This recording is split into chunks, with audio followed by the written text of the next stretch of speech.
He grabbed her arm in the middle of a crowded hallway and squeezed until she could feel the bones protest. Not hard enough to leave a mark. Derek Vale had always been precise about that. Just hard enough to remind her who held the leash. "You'll pay for ignoring me," he growled, his voice dropping to something that wasn't quite human anymore. "Every single day you think you can walk away from me, Sienna, I promise you, you will pay for it." He had no idea that 15 feet away, a man in a charcoal suit stood completely still, watching. And that man did not forget things like this. If you've ever had someone stand in the middle of your life and make you feel like disappearing, this story is for you. Subscribe and stay until the very end, because this one goes places you won't see coming. Hit that like button, drop your city and country in the comments. I want to see how far this story has traveled. The restaurant had a name that Sienna could never say out loud without feeling slightly ridiculous. Oral. Just the one word, printed in gold leaf on a black awning that cost more than her monthly rent. It sat on the east side of Midtown Manhattan, tucked between a private members club and a building that seemed to exist only to house hedge fund offices. The kind of place where a glass of water cost $12 and nobody blinked. Sienna had been working the evening shift there for 11 months. She was not the kind of person this restaurant was designed for. She knew it. Management knew it. The regulars, with their custom tailoring and their effortless way of occupying space, knew it too, though they rarely acknowledged her as anything more than a hand that refilled a wine glass. That was fine. That was the job. She was there for the tips, which were extraordinary, and for the flexible hours which gave her 4 mornings a week to study pharmacology and clinical procedure at the community college 3 subway stops away. She had a plan. The plan was the only thing that had kept her sane for the past 2 years. She was wiping down the service station near the East Corridor when she heard the front door open and felt the specific shift in energy that happened whenever a large party arrived, the kind that expected everything immediately and accepted nothing less. She didn't look up right away. She finished what she was doing, tucked the cloth under the counter, and then turned around. And the bottom dropped out of her chest.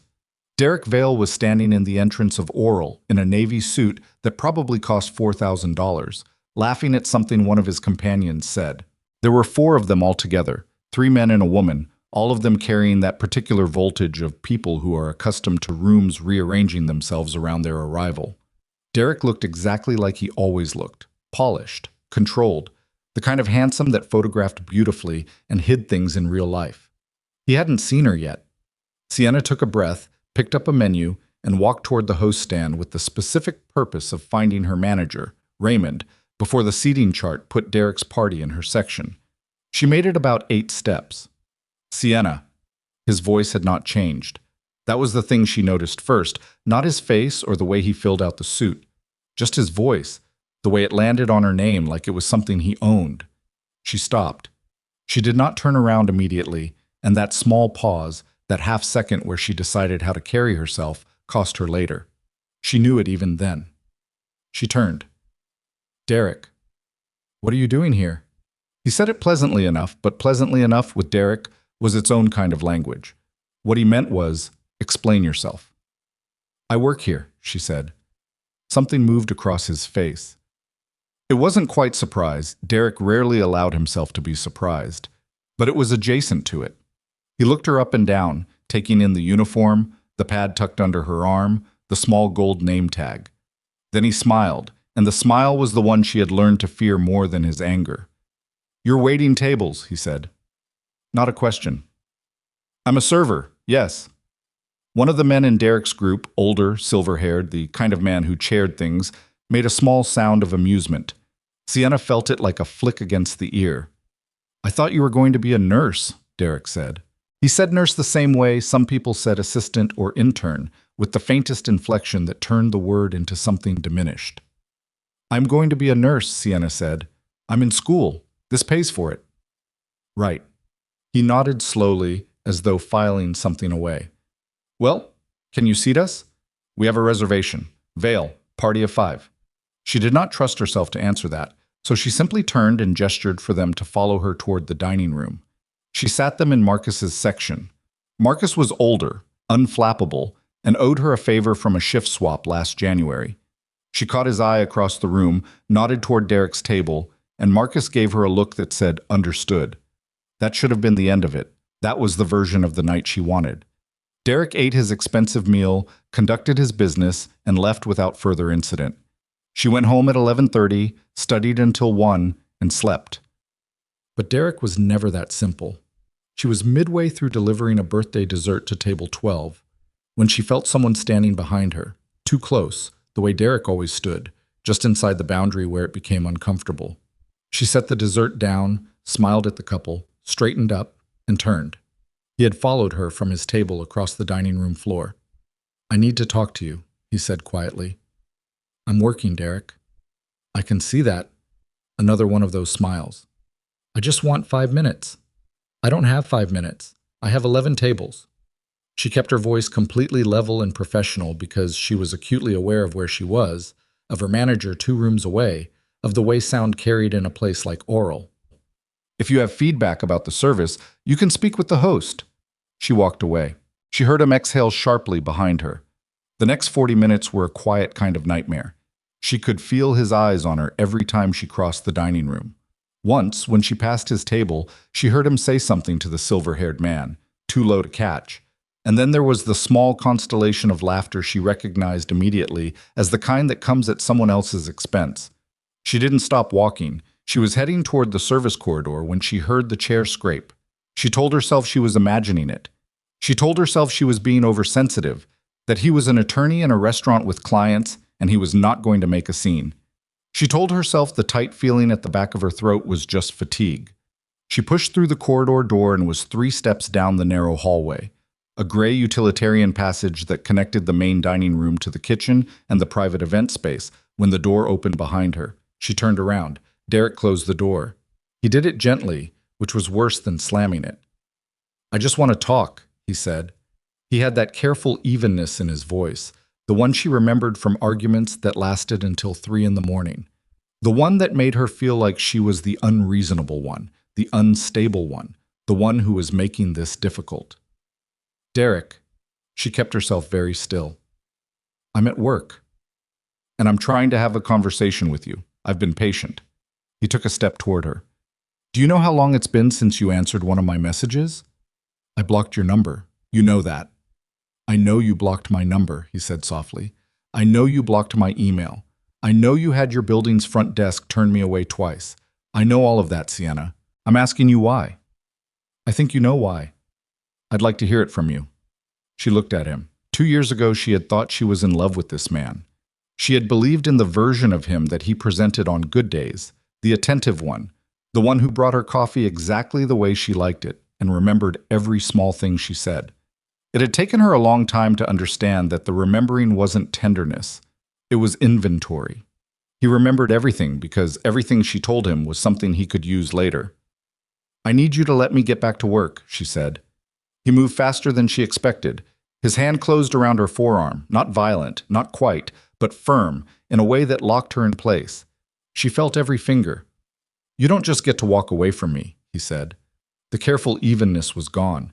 Something underneath it had surfaced, something that had always been underneath it. "You don't get to act like I don't exist, like what we had doesn't exist." "Let go of my arm." "I have been reasonable," he continued, as if she hadn't spoken. "I have given you time. I have given you space, and you have taken all of that and used it to—" He gestured at her uniform with his free hand, and the contempt in it was so complete, so reflexive, that for a moment Sienna forgot to be afraid and just felt the full weight of her own fury. You're waiting tables, Sienna. You think this is what you're supposed to be doing? You had a life. I gave you a life." "You gave me a life," she repeated. Her voice came out flat. "I supported you. I was there for you. You want to throw that away to carry plates and go to school at night like you're 22? "I am 27, she said. "Then act like it." His grip tightened. "Come back. Finish whatever this rebellion is and come back. I will forget all of it. We'll start over." "Derek." She looked directly at him. "I would rather carry plates for the rest of my life." His face changed.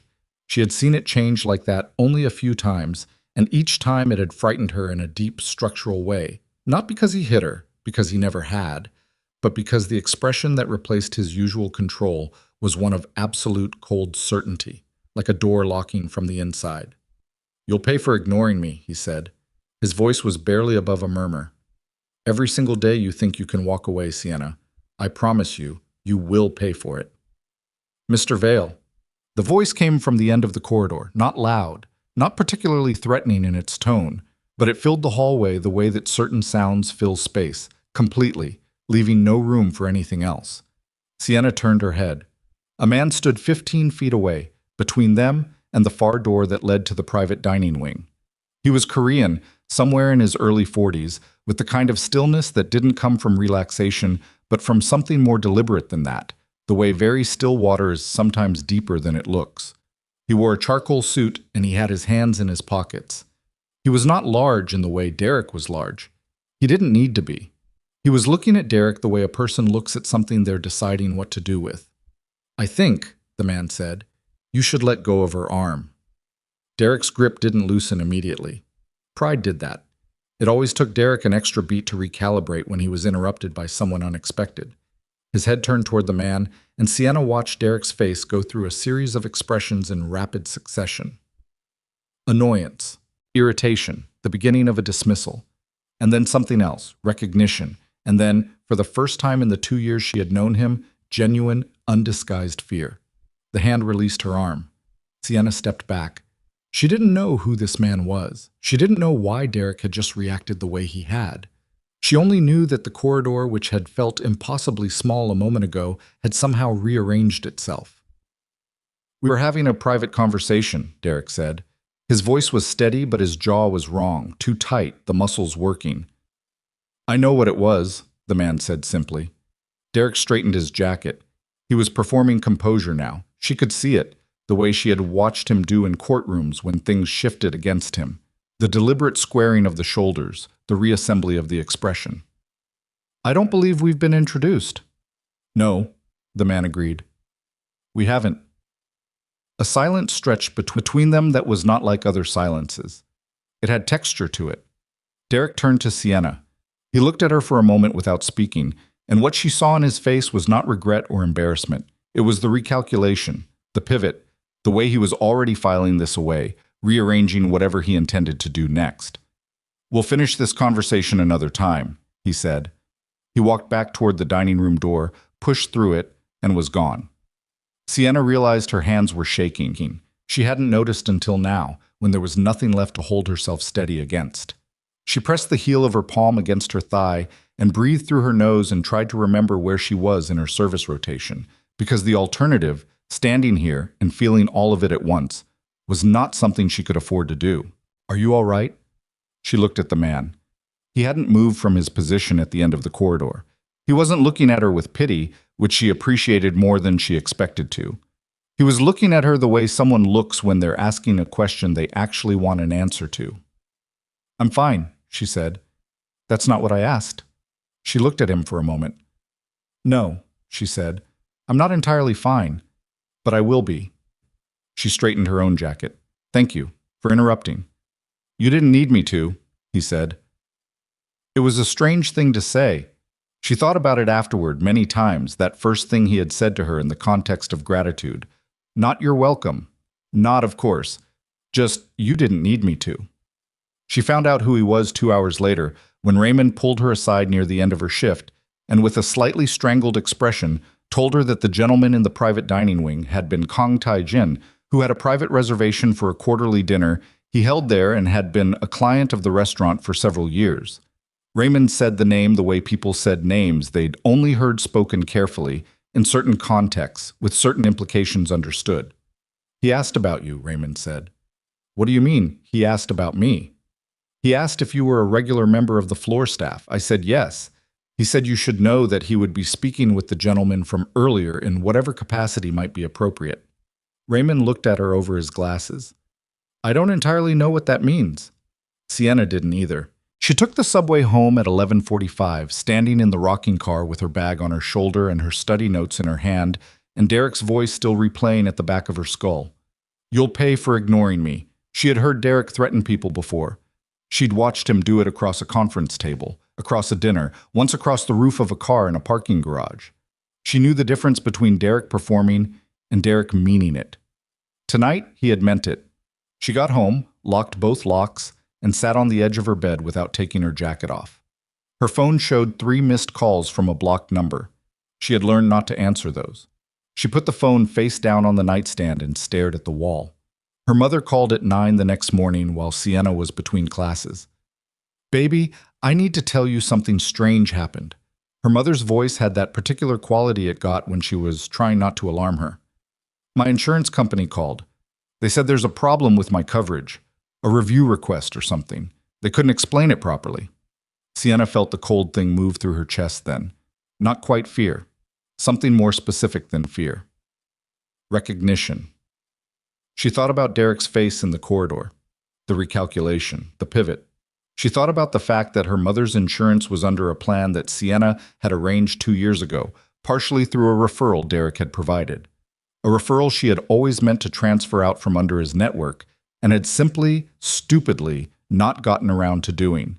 She stood in the stairwell between floors at the college, with her phone pressed to her ear, and made herself breathe slowly and think through what came next. She was practical. She had always been practical. It was the thing people meant when they said she was strong. They meant she was good at not falling apart in front of anyone. She was very good at it. She told her mother it would be sorted out. She told her she'd make some calls. She hung up and stood there for an extra minute in the stairwell, listening to the building settle around her, and let herself understand the shape of what was starting. Derek had promised she would pay. He hadn't been speaking figuratively. The question was what she was going to do about it. Alone. Without asking anyone for anything. The way she had handled every other thing in her life that had wanted to take her apart. She went back to class. She took her notes. She studied for her pharmacology exam on the train home. She was not afraid of Derek Vale. She told herself that the entire ride home, and she believed about 60% of it. The rejection letter arrived on a Tuesday. Sienna stood in the narrow hallway outside her apartment door with the envelope in her hand, a thin cream-colored thing from the property management company of the building on West 84th Street, where she had submitted her application 3 weeks ago. She had toured the place twice, a one-bedroom with actual closet space and a window that faced east, which meant morning light, which meant she could study before her shift without burning through electricity. The rent was aggressive but manageable if she picked up 1 extra weekend shift per month. She had done the math 6 different ways. She opened the envelope standing there in the hall because she already knew. "After careful review of your application, we regret to inform you." She folded it back up. She put it in her bag. She went inside and made coffee and sat at her small kitchen table with her pharmacology textbook open in front of her and did not read a single word of it for 11 minutes. Then she picked up her phone and called the property management office. The woman who answered had a pleasant, rehearsed voice and said she was sorry, but application decisions were final and she couldn't discuss the specific reasons. Sienna asked if there had been a problem with her references. The woman paused, a fraction too long, and said she couldn't share that information. "Was there a complaint?" Sienna asked. "From someone who isn't one of my listed references?" Another pause.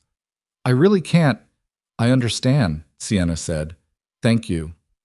She hung up and stared at the wall above the stove where she'd taped her class schedule and a list of the clinical hours she still needed to complete. She had been living in her current apartment for 3 years, in a building managed by a landlord who ran the place the way some people run a very tired argument, with the minimum possible energy and a fundamental resistance to change.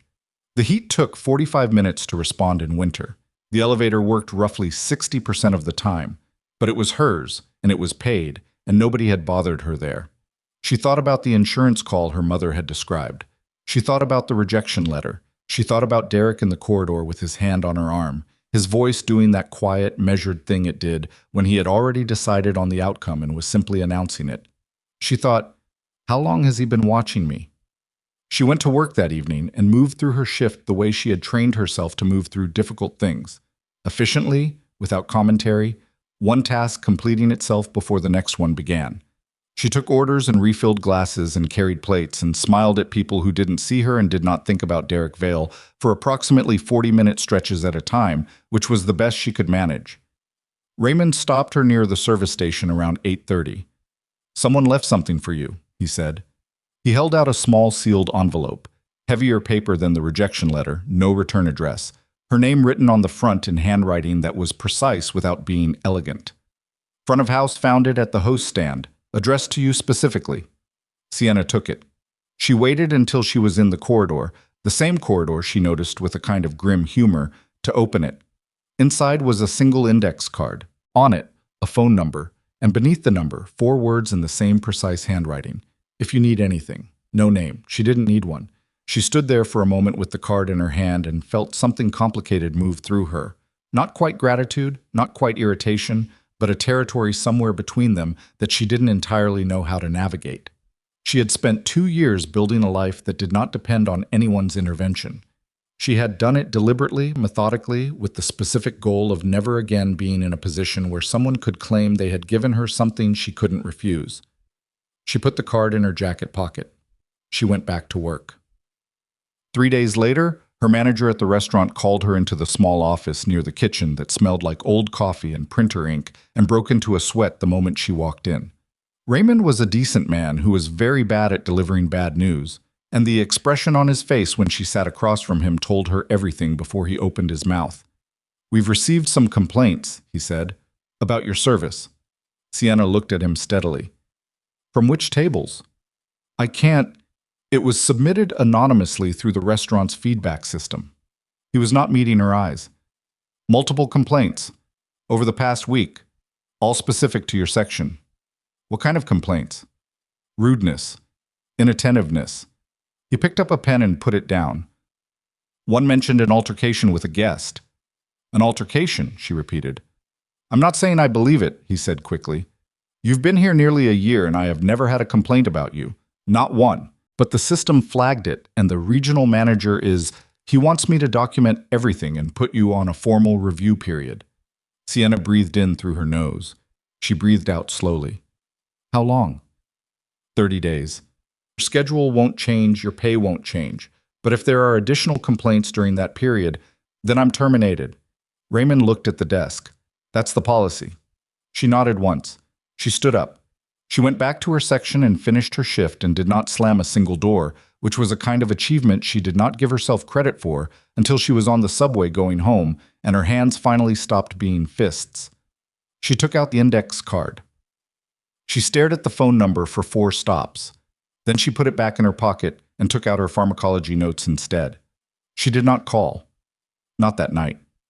It was her friend Danny who made her reconsider, 2 days after that. Danny, who worked the morning shift at Oral and had known Sienna since before the restaurant, since before Derek, since a shared apartment in the Bronx 3 years ago that had a mouse problem and the best natural light Sienna had ever lived in.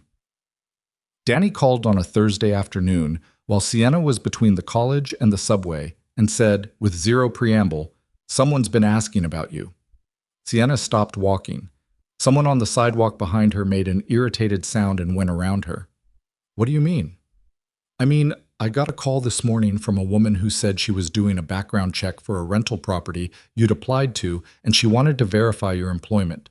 Danny's voice was doing the thing it did when she was trying to stay calm and not quite making it. "Sienna, she asked me if you'd ever been disciplined at work. She asked if there had ever been any issues with guests. She knew about the review period. She knew about it. She used that exact phrase, review period, which is not something that shows up on a standard employment verification request, because I've done enough of those to know what they ask." A pause. "I didn't tell her anything. I said I couldn't comment beyond confirming your dates of employment. But Sienna—" "I know," Sienna said. "This isn't random." "I know." "Is this Derek?" She stood on the sidewalk with her bag on her shoulder and the cold March air pushing against her face and thought about the precise, methodical patience of it, the insurance, the apartment rejection, the complaints to the restaurant, and now someone making calls to her references using information that wasn't publicly available. The review period. How did whoever made that call know about a 30-day internal HR process that had happened less than a week ago? How long had he been in her file? How long had he had someone watching? "Don't answer any more calls from numbers you don't know," Sienna said. "And Danny, don't tell anyone at work about this call. Not yet." "What are you going to do?" "I don't know yet," she said, which was honest. She went home and sat with it for 2 hours, which was longer than she normally allowed herself to sit with anything. She turned the problem over the way she turned over a difficult clinical question, systematically, without panic, trying to identify what she actually knew versus what she was inferring. She knew Derek had the resources and the legal connections to initiate this kind of coordinated pressure. She knew he had done it quietly, carefully, in ways that would be difficult to prove. She knew that the woman who had called Danny had access to internal HR information she shouldn't have had. What she didn't know was how deep it went or how long he intended to sustain it. She thought about the index card for a long time. Then she picked up her phone and dialed the number. It rang twice. Ms. Hart. Not a question. He had saved her number, or someone had told him she might call, or he simply had the kind of readiness about him that made being caught off guard seem structurally impossible. Mr. Kong, she said. I need to ask you something directly. Go ahead. The card you left? What does "if you need anything" actually mean? Because I've had two men in my life tell me some version of that sentence, and it turned out to mean something very specific that I wasn't interested in. A short silence. Not uncomfortable exactly. More like the silence of someone choosing words with care rather than speed. It means I have resources you don't currently have access to, he said, and that Derek Vale is a problem I'm in a better position to address than you are, given what I know about him and how he operates. That's what it means. And what do you want in exchange for that? Nothing. Nobody offers nothing. Ms. Hart. His voice was patient without being condescending, which was a balance she hadn't expected. I was in a corridor. I watched a man put his hands on a woman who was very clearly trying to remove herself from a situation. I have a particular response to that. It's not complex. She thought about this. Derek's been monitoring me, she said, probably since we broke up. He's using his legal network to systematically dismantle things. My apartment application was rejected. My mother's insurance is under review. My restaurant put me on a disciplinary notice based on anonymous complaints he almost certainly filed himself. And this morning, someone with access to internal HR information called my personal reference. She laid it out flat. No drama, just the facts in sequence.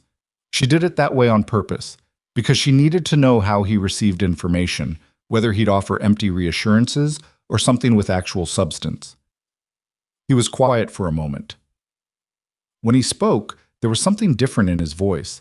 Not anger exactly, but the temperature of someone who has made a decision and is now organizing around it. How long ago did you and Vale end the relationship? 7 months ago. And the monitoring, when do you think it started? I don't know, possibly the week after, maybe before. She pressed her thumb against the edge of the table. I found an app on my old phone, location tracking.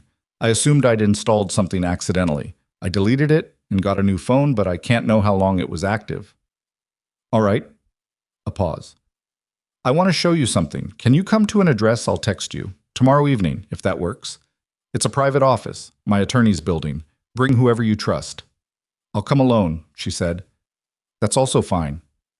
And Mr. Kong, she stopped, reorganized. I'm not looking for someone to solve this for me. I'm not interested in trading one dependency for another. If that's what you're offering, I'd rather handle it on my own. Another silence, longer this time. I understand that, he said. I'm offering information. What you do with it is your decision. She went the next evening. She brought nothing except her phone and a small notebook and the particular quality of alertness she had developed in the past 7 months of understanding that Derek was the kind of man who operated at the edge of what was technically legal, which meant she needed to be more precise than he was. The attorney's building was on the East 40s, unremarkable from the outside, the kind of structure that existed in the background of the city rather than demanding attention.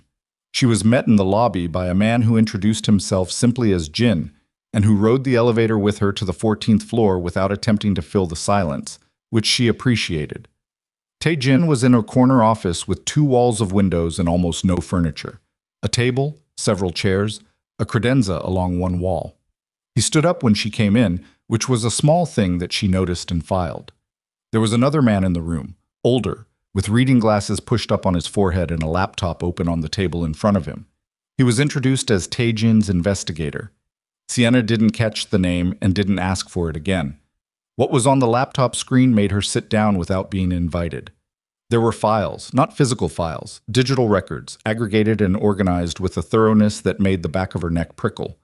Bank account movements tracing a series of payments to a private investigation firm she had never heard of. Phone records, not her phone, Derek's phone, showing contact with the management company of the apartment building on West 84th Street, timed 3 days before her application was rejected. On email chain between Derek and someone at the insurance brokerage that handled her mother's plan, the language careful and lawyerly in a way that was designed to be deniable, but whose intent was entirely clear. And then a section she hadn't expected, a documented connection between Derek Vale and a man named Victor Rain. She looked up. Who is Victor Rain? Taejin and the investigator exchanged a look that was quick and practiced, the look of two people deciding together how much to say.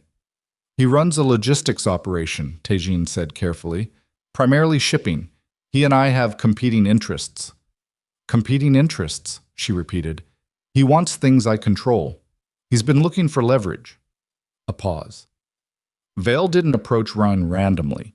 The connection was initiated about 4 months ago, before your situation escalated to this degree. Sienna looked at the screen. She looked at the email chain. She looked at the call logs and the payment records and the careful, methodical architecture of everything Derek had built against her over the past 7 months, and she felt something happen inside her that she didn't have a clean name for. It wasn't fear. It was bigger than fear. It was the specific sensation of understanding the full size of a thing she had only been seeing part of. He's not doing this because he wants me back, she said. No, Taejin said. I don't think he ever intended to get you back. I think getting you back was the story he told himself. What he wanted was... He stopped. Chose the next word precisely. Control. Over the situation. And when I intervened in that corridor, the situation changed for him. He's using me, she said, as access to you. That's my assessment, yes. She sat with that for a moment. The room was very quiet. Outside the windows, the city continued doing what the city did, indifferent, luminous, utterly unconcerned with any of this. I want copies of these records, she said, already prepared. The investigator slid a USB drive across the table. She took it. She held it in her palm and thought about what she was holding. Not protection exactly. Not a solution. Evidence. The raw material of a legal argument she would need to have the right attorney make in the right venue at the right time. And even then, with Derek's connections and his particular facility for operating in the spaces between what was provable and what was merely suspected, she couldn't be certain of the outcome. There's something else, Taejin said. She looked up. Ron knows about you, he said. He's known since shortly after Derek contacted him. You're not incidental to this anymore, Ms. Hart. You've become... He stopped again. The precision was careful, and she was beginning to understand, deliberate. He said things exactly as far as they went and no further. A variable they intend to use. A variable, she said. I want to assign security, he said. 2 people, rotating, discreet. You won't see them most of the time. She stood up. No. Ms. Hart, no. She put the USB drive in her jacket pocket. I appreciate the files. I appreciate the information. I'm not going to have men I don't know following me while I go to class and to work, and I'm not going to organize my life around the assumption that I need to be guarded. She looked at him directly. If something changes, if there's a specific and immediate threat, I'll call you. Otherwise, I handle my own life. He looked at her for a moment. There was something in the look she couldn't fully read. Not frustration, not exactly. Something more like recognition. I'll send you the secondary number, he said. If anything happens, use it. It goes directly to Jin. She nodded. She picked up her notebook. She got the text with the number before she reached the elevator. The next 2 weeks moved with the particular awful slowness of a threat that was present but hadn't yet fully landed. She studied. She worked her shifts. She dealt with the formal review process at the restaurant with scrupulous professionalism, responding to every documented complaint with written rebuttals that were accurate and specific and left no room for interpretation. She called her mother every other day. She did not tell her mother what was happening. Her mother was 63 and managing a heart condition, and the last thing Sienna was going to do was put this particular weight on top of what she already carried. The anonymous complaints to the restaurant stopped after the first week, which she took as a sign that Derek had moved his attention elsewhere. She was right. She just didn't know where. On the 14th day, she came out of her building at 6:45 in the morning and found a plain white envelope tucked under the windshield wiper of a car parked directly in front of her door. The car wasn't hers. She didn't own a car. But the envelope had her name on it. The same handwriting she'd seen once before. Except this time it wasn't precise. It was pressed into the paper, the letters harder than they needed to be, the way writing looks when the hand holding the pen is working something out. She opened it on the sidewalk. A single photograph. Her, leaving class 2 Tuesdays ago. The angle was from above and to the right, probably from a vehicle parked across the street. She was on the steps of the college building, looking at her phone, entirely unaware. On the back of the photograph, in that same pressed handwriting, last chance. She stood very still on the sidewalk for a count of 10. Then she took out her phone and called the secondary number Taijin had given her. Jin answered on the second ring. "Someone's been photographing me," she said. "I just found one outside my building. I need to know if this changes what you told me about Rane's people." "Where are you now?" Jin's voice was completely flat, not alarmed, which was somehow more alarming than alarm would have been. "Outside my building." "Go back inside," he said. "Lock the door. Do not go to work today. I'll have someone at your building within 20 minutes. "I'm not going to—" "Ms. Hart." The flatness in his voice took on a single degree of pressure.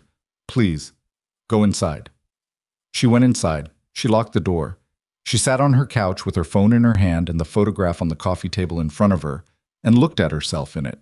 The oblivious version of herself from 2 weeks ago, who had been worrying about her pharmacology exam and whether she'd covered enough hours in the clinical rotation and how to word the rebuttal letter to the restaurant's HR department. That version of her had not known what she was walking around inside of. Jin arrived in 18 minutes, not 20.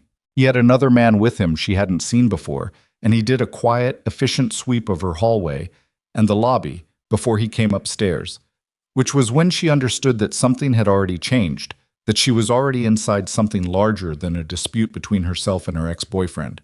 And the photograph was not a threat in isolation, but a signal, a marker, the indication that whatever had been building in the background was beginning to move into the foreground. She handed Jin the photograph.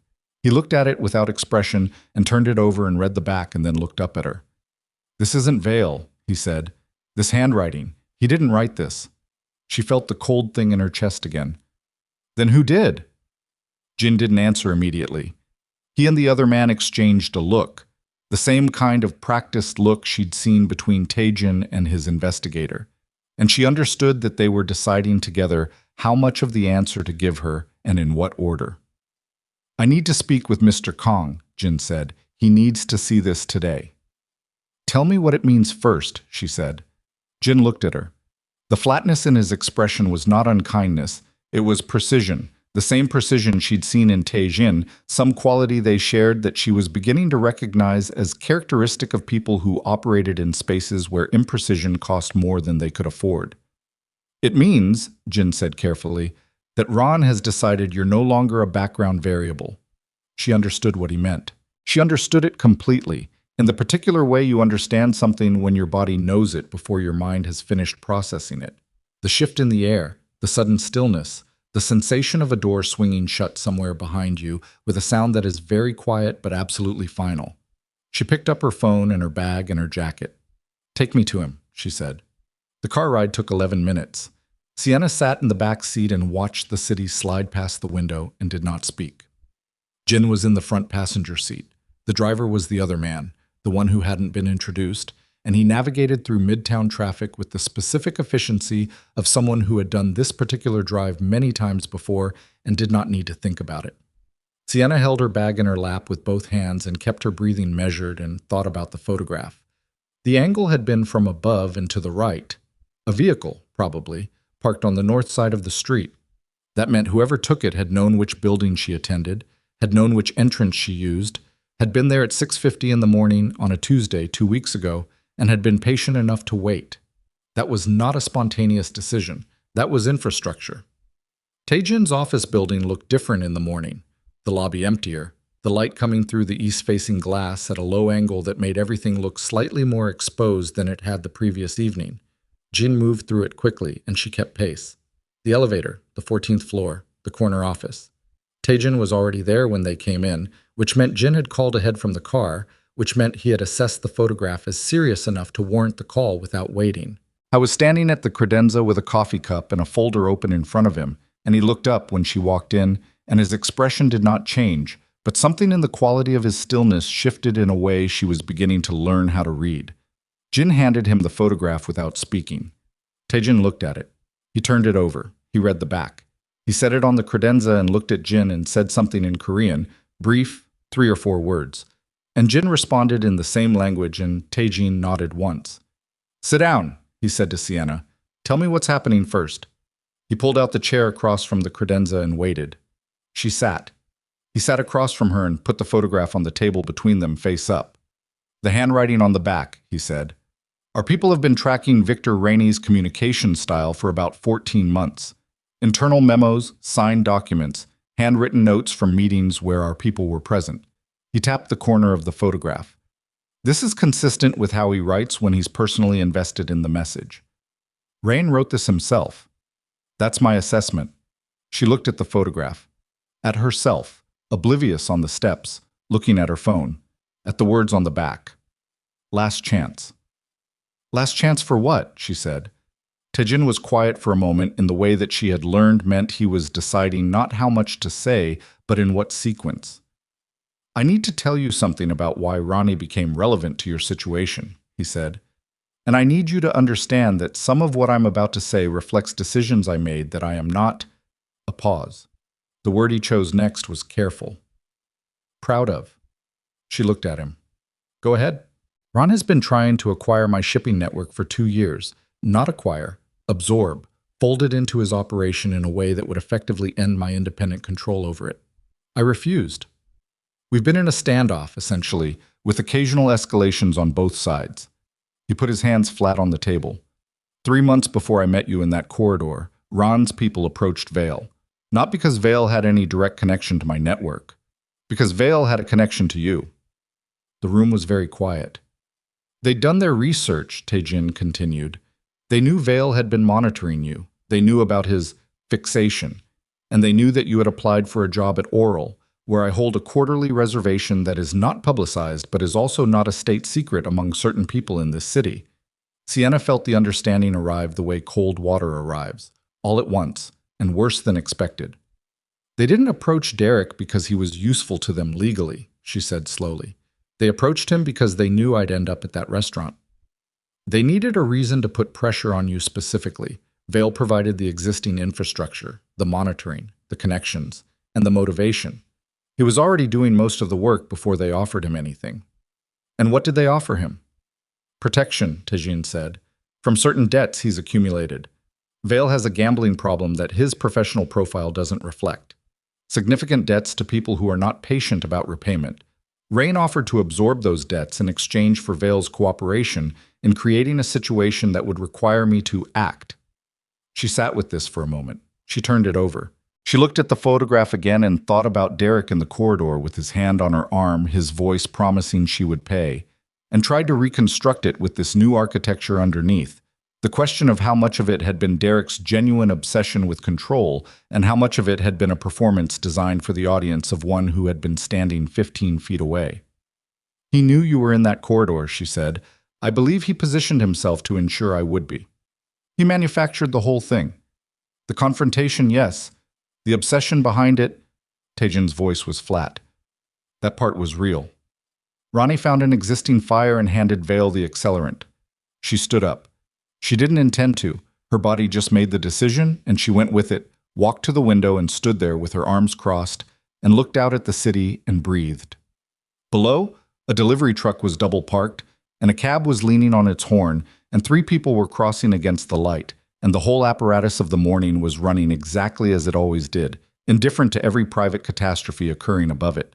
She thought about her mother, about the insurance, about the apartment application and the restaurant complaints and the phone number she had resisted calling for 2 weeks because she had not wanted to become dependent on another powerful man. And now it turned out the entire situation had been engineered around that hesitation, around her, around the specific geography of her life, and her decisions, and her proximity to a man she had never met before a Tuesday night in a restaurant corridor. "He used me to get to you," she said. Her voice was even. She was proud of that, distantly. "Yes." She turned around. "And the photograph. The note on the back. What does he want? What does last chance mean?" Taejin looked at her with the expression she was beginning to associate with things he didn't want to say. "I think," he said carefully. It means he's moving to the next phase. The next phase arrived 36 hours later at 11:17 at night in the parking garage beneath Oral. She had picked up an extra shift, Thursday, to cover for a colleague who'd called out sick, and she had stayed 20 minutes late to help with inventory because Raymond had asked her, and she was still on the formal review period, and she needed every positive notation she could accumulate. It was a small, ordinary set of decisions, the kind that in retrospect feel like the hinge everything turned on. The garage was 3 levels below street level and held maybe 40 cars at that hour, mostly belonging to the kitchen staff and the management. The fluorescent lights on the second level had been flickering for a week and nobody had fixed them yet. She had parked on the second level because the third was being repainted and the first was permit only. She had been in this garage 3 nights a week for 11 months. She knew every pillar, every painted line, every corner where the shadows pooled. She heard footsteps behind her and turned around, and Derek was there, not 6 feet away. Not coming from the elevator or the stairs. He had been waiting, between 2 cars standing in the shadow beside a concrete pillar, which told her everything about how long he'd been there and what that meant. Derek. She kept her voice completely flat. She took a step backward and assessed the distance to her car and to the stairwell and did not look away from him. You've been avoiding me, he said. I've been at work. I know where you've been. He took a step toward her. He was dressed casually, dark jacket, no tie, which struck her as wrong in a way she couldn't immediately name. Derek in casual clothes was somehow more alarming than Derek in a suit. The suit was his armor. Without it, he looked like a different version of himself, a version that had stopped managing the image. I know every place you've been for the past 7 months, Sienna. I know, she said. I have the documentation. Something moved across his face. Not surprise, more like a recalibration. He gave it to you, Derek said. It doesn't matter who gave it to me. It exists. Documentation. He said the word the way he said things in court when he was preparing to dismantle them. Of what exactly? Phone calls? Emails? Sienna, I'm an attorney. Do you understand what it costs to turn circumstantial communication records into an actionable legal case? Do you know how long that takes? I know exactly how long it takes, she said. I also know that some of what I have goes past circumstantial. He was quiet for a moment. The flickering light overhead pulsed once and held. Somewhere below them, a car started. Come with me, he said. Right now, I have a car outside. We drive somewhere and we talk properly without... He gestured in a direction that seemed to encompass Teijin, the restaurant, the photograph, all of it. Without all of this between us. No. Sienna? No, Derek. He moved faster than she had anticipated, not toward her but sideways, cutting the angle to her car, and then she understood that he wasn't alone. A man she didn't recognize came from behind the pillar to her left, and another one materialized from between the cars to her right, and the geometry of the parking garage reorganized itself around her in a way that was very calm and very complete and left her exactly nowhere to go. The man on her left was the one who reached her first.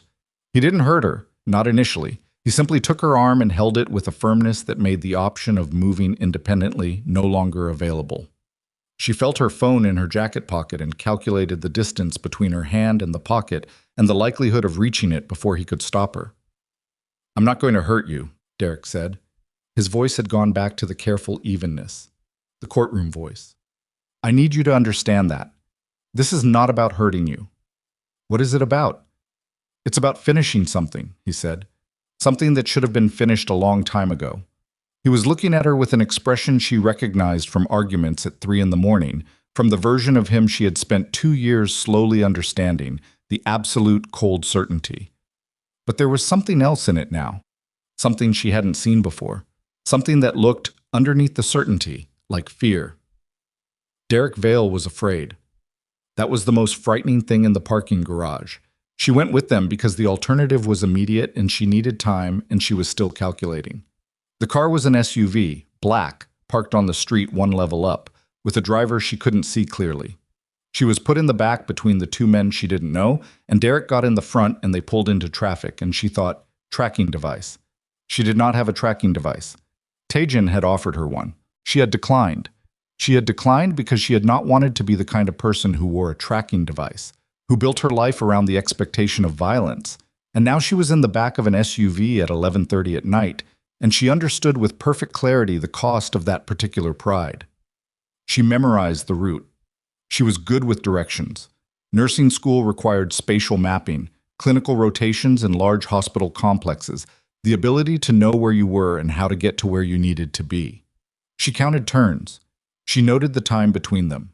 She watched the buildings outside the window transition from Midtown to the west side to a stretch of industrial blocks near the waterfront where the lights were different, further apart, more orange, the particular quality of illumination in places that don't need to be seen. The SUV stopped in front of a warehouse. It was large, the kind of building that had been something specific once, a working dock facility or a cold storage operation, and was now in the process of becoming something else or simply waiting. 3 loading bays with metal doors, all closed, a side door with a keypad. The driver punched in a code and the door opened and she was walked inside.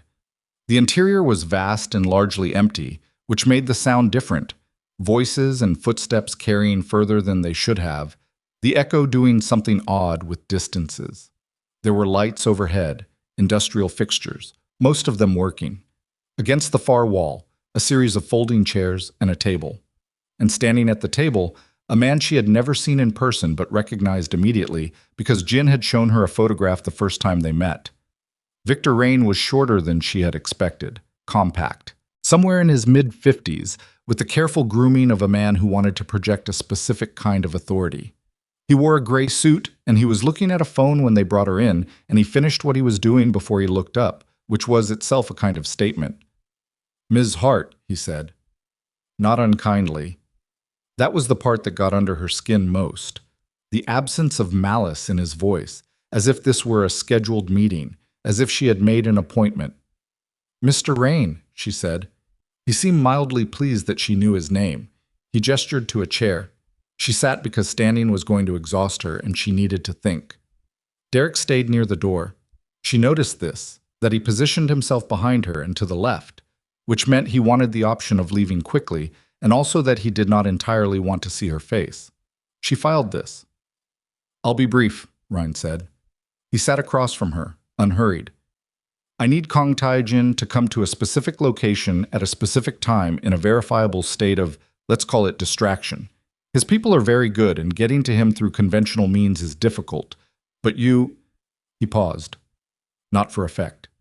More like he was genuinely organizing the sentence. "You represent an unconventional means." "You want to use me as bait," she said. "I want to contact him on your behalf. Indicate that you're here, that you need him, and allow him to make whatever decision he makes." He spread his hands. "I'm not interested in harming you, Ms. Hart. That would be counterproductive. I need him here. I need a conversation, and I need it to happen on ground I control. That's all." "That's all," she repeated.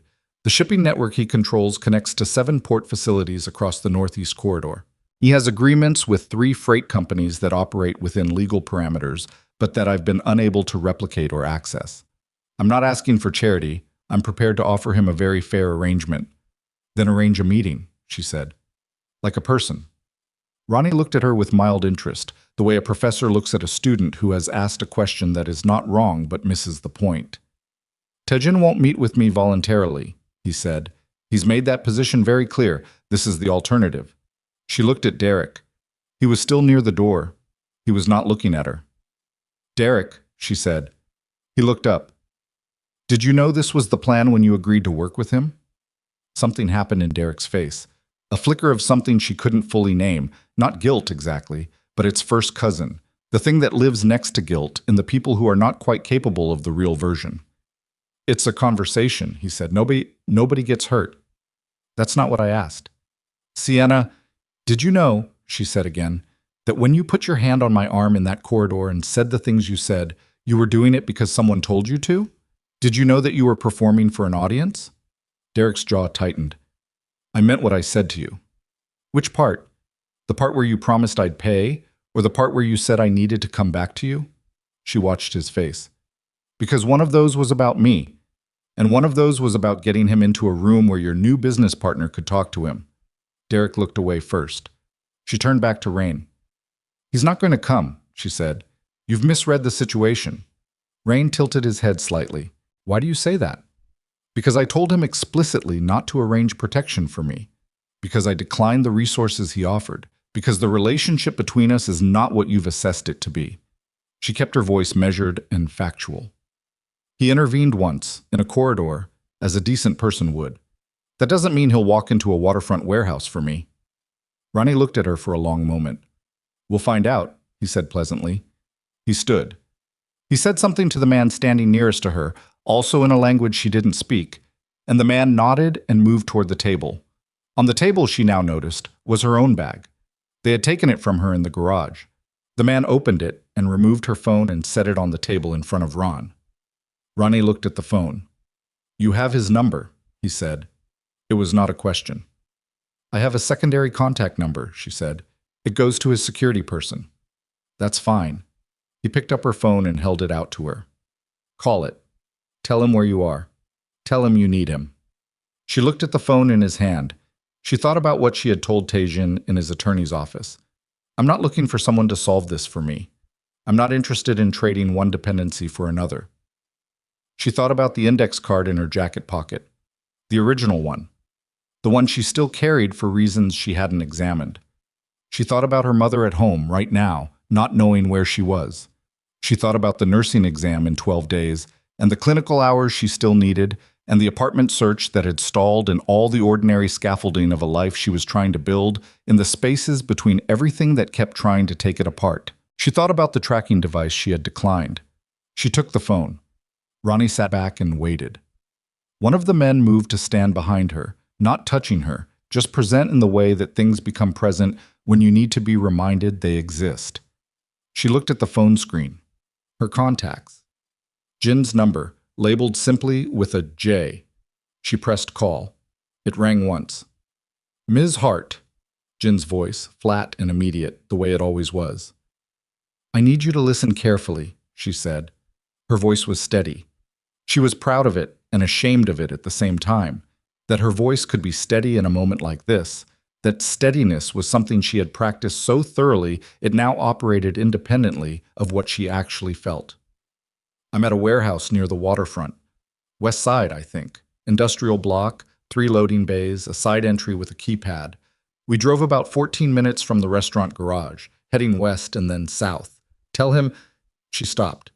She looked at Rain, who was watching her with polite attention. She looked at Derek by the door, who was looking at the floor. Tell him that Victor Rain wants to talk. A silence on the line. Brief. Maybe 2 seconds, but dense. Are you hurt? Jean said. No. Is anyone with you? Yes. All right. Another pause. Stay on the line if you can. Rain held out his hand and she gave him the phone. He looked at the screen, Jin's voice still coming through it, saying her name, and then he ended the call and set the phone on the table and looked at her with an expression that was almost respectful. That was well done, he said. She said nothing. She was sitting in a folding chair in a warehouse at midnight, having just called a man she had specifically told she didn't need to the exact location where someone intended to trap him, and the awfulness of it was not the danger she could work with, could calculate, could plan around, but the specific shape of the betrayal. Not of Taejin, of herself. Of the version of herself she had been building, methodically, since the night she had packed 2 bags and left Derek's apartment, and made the decision that she would not be the kind of woman whose life happened to her. She pressed her heel into the concrete floor. She felt the pressure of it travel up through her leg and into her hip and settle somewhere in her chest as something solid. She was still here. She was still thinking. She was not done. She looked at her bag on the table. She looked at the distance between herself and the table. She looked at the positions of the men in the room, their attention and its direction, the moment when Ron turned to say something to Derek, and both of them were oriented slightly away from her. She thought about the secondary device. Not the tracking device she'd declined, the one Taejin had mentioned, almost in passing, during their second meeting. A passive signal emitter, his investigator had called it. Activates on pressure, runs on body heat. He had placed it on the table between them, and she had looked at it and said she didn't want it and pushed it back. The investigator had looked at Taejin, and Taejin had looked at her, and then he had picked it up and, without asking, slipped it into the outer pocket of her bag. She had not removed it. She had told herself she would remove it when she got home, and she had forgotten, or she had not forgotten, Or the distinction between those two things was more complicated than she had time right now to examine. She pressed her hands flat on her thighs and breathed and did not look at her bag again. He knows where I am, she thought. He knew before I called. And then, behind that, that means he's already coming. And behind that, the thing she couldn't afford to think too hard about right now because it would undo the steadiness her voice had managed. And I don't know what's going to happen when he gets here. And I don't know if I trust that it will be all right. And I have spent 2 years building a life where I don't have to trust that anything will be all right because I make things all right myself. Derek shifted near the door. He looked at his phone. He was checking the time, she thought, or checking for messages, or doing what Derek always did when he was uncomfortable, managing the surface appearance of himself while the underneath did whatever it needed to do. She looked at him and thought, "You are afraid too. Not of Ron, not of what was coming." Derek was afraid of the moment when Sienna Hart, sitting in a folding chair in a waterfront warehouse, looked at him with complete clarity, and he could not make himself believe anymore that any of this had ever been about wanting her back. She gave him that look now. She let him have all of it. He looked away within 3 seconds. The warehouse settled around them, the distant sound of water somewhere beyond the walls, the particular cold of a building that has not been heated in a long time. The overhead lights doing what fluorescent lights do in large empty spaces, which is illuminate everything without quite making anything feel seen. She sat with her hands flat on her thighs and she waited, and she did not allow herself to think about what she could not control, which left her with exactly one thing to focus on: the bag on the table, the outer pocket, the small flat weight she hadn't removed when she should have. She needed to reach it without anyone noticing, and she needed to do it before Tejan arrived, because whatever was going to happen in this room was going to happen faster and with more variables than anyone in it had fully calculated. And there was one specific thing she could do right now, in this moment, that might change the shape of what came next. She shifted in the chair. She pressed the heel of her hand to her thigh again. She breathed through her nose, slow and even, and began working on the restraints they had put around her wrists. Zip ties she'd established by feel in the first 3 minutes, one on each wrist, hands in front of her, because Rain's men had been efficient but not meticulous. And she thought about every clinical training scenario she had ever run, every simulated emergency where the correct answer had been not to panic, but to identify what you had available and work with it precisely and without wasted motion. She had her hands. She had the chair. She had the table with her bag on it 12 feet away. She had the knowledge that somewhere outside this building, a man was moving toward it who knew how to move through situations like this in ways she did not, and who had made a choice, the same choice she had watched him make once before, in a corridor when he could have walked past and hadn't. She had 14 minutes of root memory and a passive signal device, and 2 years of practice at being the only person in the room who was still thinking clearly. She began to work the zip tie against the edge of the chair arm, slowly, with the specific patience of someone who has accepted that the next few minutes are going to require everything she has and intends to be ready when they arrive. The zip tie was cutting into her left wrist. She had been working it against the underside of the chair arm for 6 minutes. She counted by her own breathing, 4 counts in, 4 counts out. A clinical rhythm she had learned in her first semester and used now because it kept her from rushing. And rushing was what got people killed in situations that required precision. The plastic had found a ridge in the metal chair arm, and she was using it, small sawing motions that she disguised as shifts in posture, as the ordinary restlessness of someone sitting in a hard chair in a cold building waiting for something she had no control over.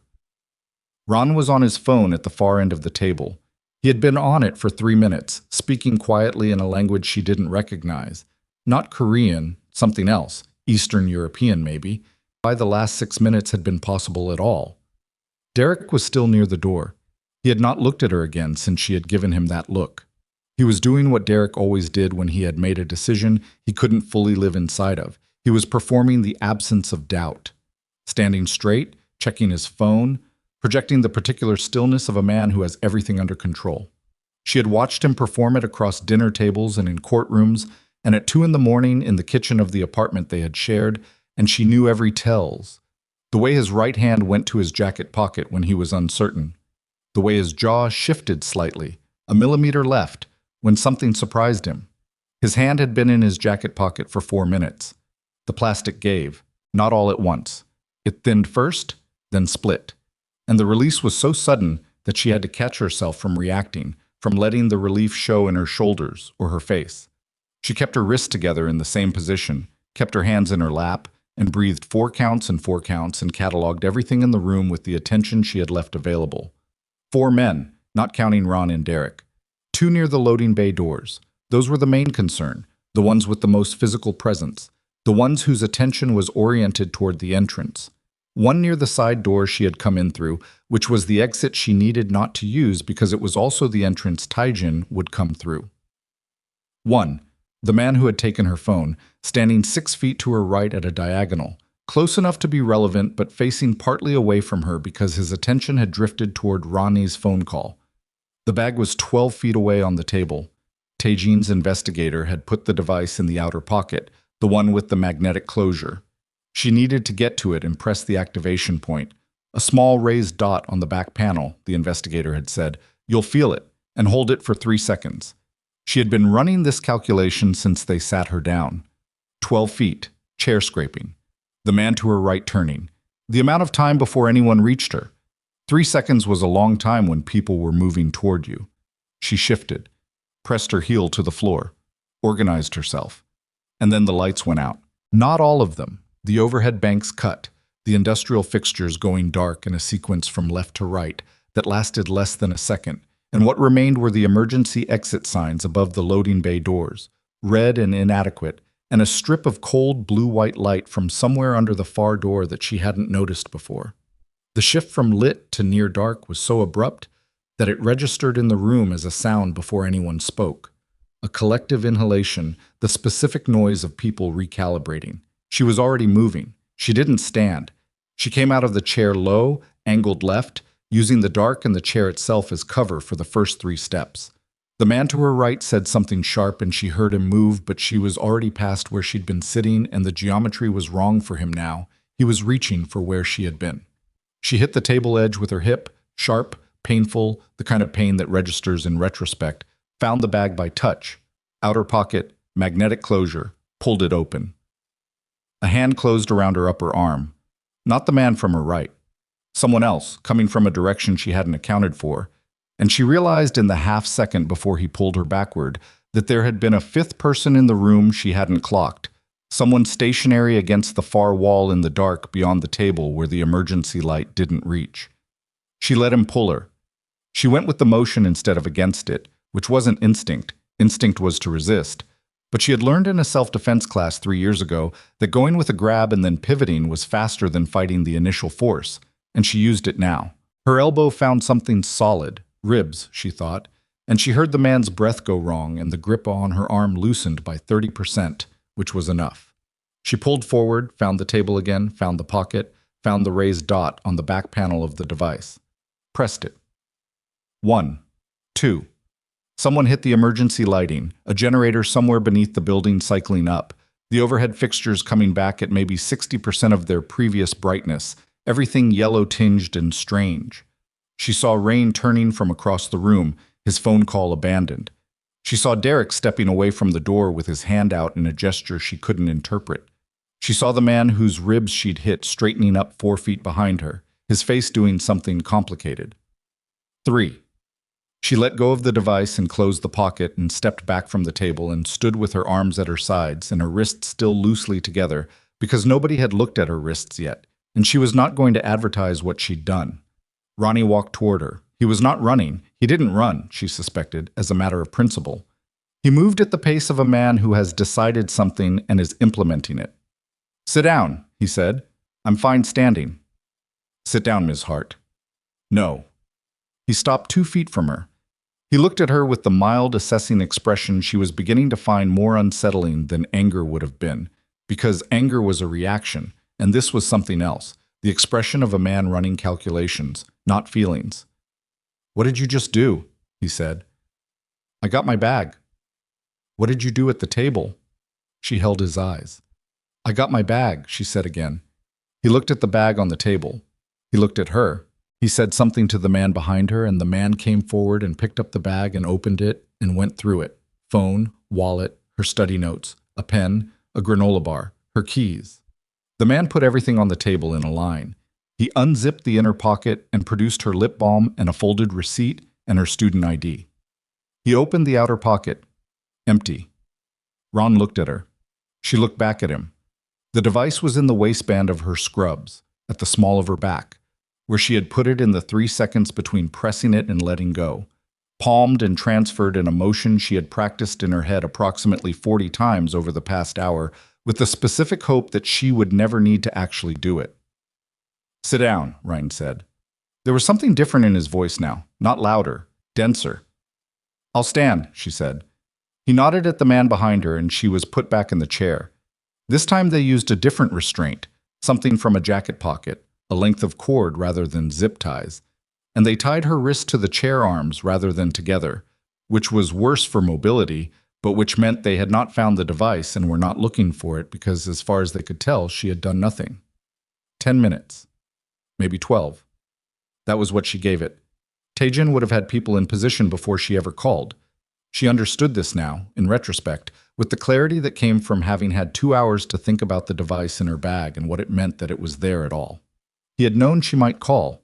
He had prepared for it. The device was not a passive measure. It was a contingency, and the fact that it was in her bag rather than handed to her directly was the kind of decision that a person made when they respected someone enough not to insult them with overt protection while still being unwilling to leave them genuinely uncovered. She turned that over while Ronnie stood 10 feet away and spoke to his people in low, rapid sentences. She turned it over and felt something complicated and set it aside because there was no time for complicated right now. Derek came to stand in front of her. He crouched down, actually crouched, which put him at eye level, which was something she had never seen Derek do voluntarily because Derek did not position himself below other people. The fact that he did it now told her something was changing inside the architecture of whatever he had told himself this night was. "I need you to understand," he said quietly, "that this is not what I wanted." "What did you want, Derek?" "I wanted—" He stopped. His jaw shifted left. "I wanted you to see that you needed me. That's all I ever wanted. For you to stop—" He gestured, helplessly, in a way that encompassed everything she had built without him. "All of this, and come back. And instead you made a deal with a man who is going to use me as bait for someone who might get killed walking in here, and you're telling me that's not what you wanted." He flinched. Actually flinched. A small, genuine thing that moved through his shoulders before he could manage it. "Rain said nobody gets hurt." "Rain said what he needed to say to get your cooperation," she said. "You know that. You're an attorney. You know when someone is managing your understanding of a situation." Derek was quiet. "Go home," she said. "Walk out that door right now and go home and call your attorney, your actual attorney, not yourself, and tell them everything before this goes somewhere it can't come back from." Something moved through his face. She watched it, the conflict of it, the way it traveled, and she thought that this might be the most honest she had ever seen Derek Vale look. Not sympathetic, not redeemed, just exposed. The face of a man who made a series of decisions that compounded on each other until they became a room he couldn't find the door in. "It's too late for that," he said. "It's not," she said, "but it will be in about 10 minutes. He looked at her. He searched her face for something. She wasn't sure what. Forgiveness, maybe, or permission, or the version of her that had once believed in the version of him that wasn't this. He wasn't going to find it. That version of her had taken a long time to leave, and it was not coming back for him in a waterfront warehouse at midnight. He stood up. He stepped back. His hand went to his jacket pocket. And then the side door came off its hinges. Not with an explosion. There was no movie version detonation, no fireball, just the sudden violent concussion of a door. Meeting a force it wasn't designed to withstand, and the sound it made was enormous in the space, a flat metallic impact that seemed to hit the walls and the floor simultaneously. The man who had been guarding it went sideways and didn't get up immediately. Taejin came through first. He was not alone. Jean was behind him, and 2 others Sienna hadn't seen before, and they moved with a coordination that didn't require communication because it was clearly not the first time they had done something like this. The 2 men near the loading bays turned, and one of them reached for something, and Jin was faster, and the man's reach became a controlled fall to the concrete. Sienna yanked her right wrist against the cord. The knot was better than the zip tie, but her wrist was narrower than whoever had tied it had accounted for. and she pulled until it hurt and pulled past the hurt, and felt the cord slip over the heel of her hand. Rain's voice cut through the noise, a single sharp command, and the two remaining men converged on the center of the space, which was where the confrontation was orienting itself. And for approximately 4 seconds, the warehouse was a very precise kind of chaos. She got her left hand free. She stood up. The chair scraped. The man who had grabbed her earlier turned toward the sound, and she stepped left, and he grabbed air. She put the table between herself and the room and found a position against the wall beside the credenza where she could see everything without being in the middle of it. Taejin was moving toward Ron. Not running. That same deliberate pace she had seen him use in the corridor. The pace of a person who has decided how this ends and is proceeding toward it with the absolute minimum of wasted motion. His face was composed in a way that was different from the composure she associated with him in offices and dining rooms. This was something else, something that had been underneath all those other versions of him and that she was seeing for the first time, and that was, she could not find a clean word for it. Not frightening, not reassuring, something that existed before either of those categories. Ronnie was not running either. He held his ground. He put his hand inside his jacket. "Don't," Taejin said. The word was quiet enough that Sienna almost didn't hear it across the space, but Ronnie heard it. She watched the calculation happen in real time on his face, the assessment of position, of numbers, of what Jin had done to the two men near the loading bays, and how quickly and with what level of efficiency. She watched him arrive at the math. His hand came out of his jacket empty. "This is not what you think it is," Rain said. "I know exactly what it is," Taejin said. He stopped 8 feet from Rain. "I've known what it was for about 4 months. A beat." "You knew," Rain said. "I knew the moment your people approached Vale. Vale isn't subtle, and neither are the debts he carries." A pause. "I let it develop because I needed to know the extent of your operation, who you were using, what resources, which legal connections. Vale gave me all of that, without knowing he was giving it to me, over the past 3 months." Sienna looked at this information and felt it land somewhere complicated. Ronnie's expression had changed. The mild, calculating quality was still there, but it was doing something different now. It was reassessing from the ground up, rebuilding the picture with the new information, and she could see the moment when he arrived at what Taejin was telling him. "The evidence package," Ron said slowly. "You already sent it." "Before I came through the door," Taejin said, "to a federal investigator I've worked with for 2 years. Everything. Vale's communications with your people, the documented harassment campaign against Ms. Hart, your financial records from the port authorities, and the specific communication you sent her this morning." He paused. "The photograph with your handwriting on the back was helpful. Thank you for that." Rain looked at Sienna. She saw him understand that the device in her bag, or wherever it was not what had brought Taejin here. That Taejin had been coming here regardless.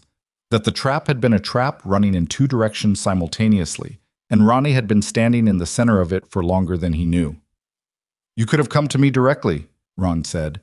His voice had changed, quieter. Not afraid, Ron didn't seem to do afraid, but something that recognized the shape of what had happened to him. "I tried," Taejin said simply. 18 months ago, you declined." Derek made a sound near the far wall. Not a word, just a sound. The involuntary noise of someone absorbing something they can't stop. Sienna looked at him and saw him looking at Taejin with an expression that was several things at once. Recognition of how completely he had been wrong about the geometry of the situation.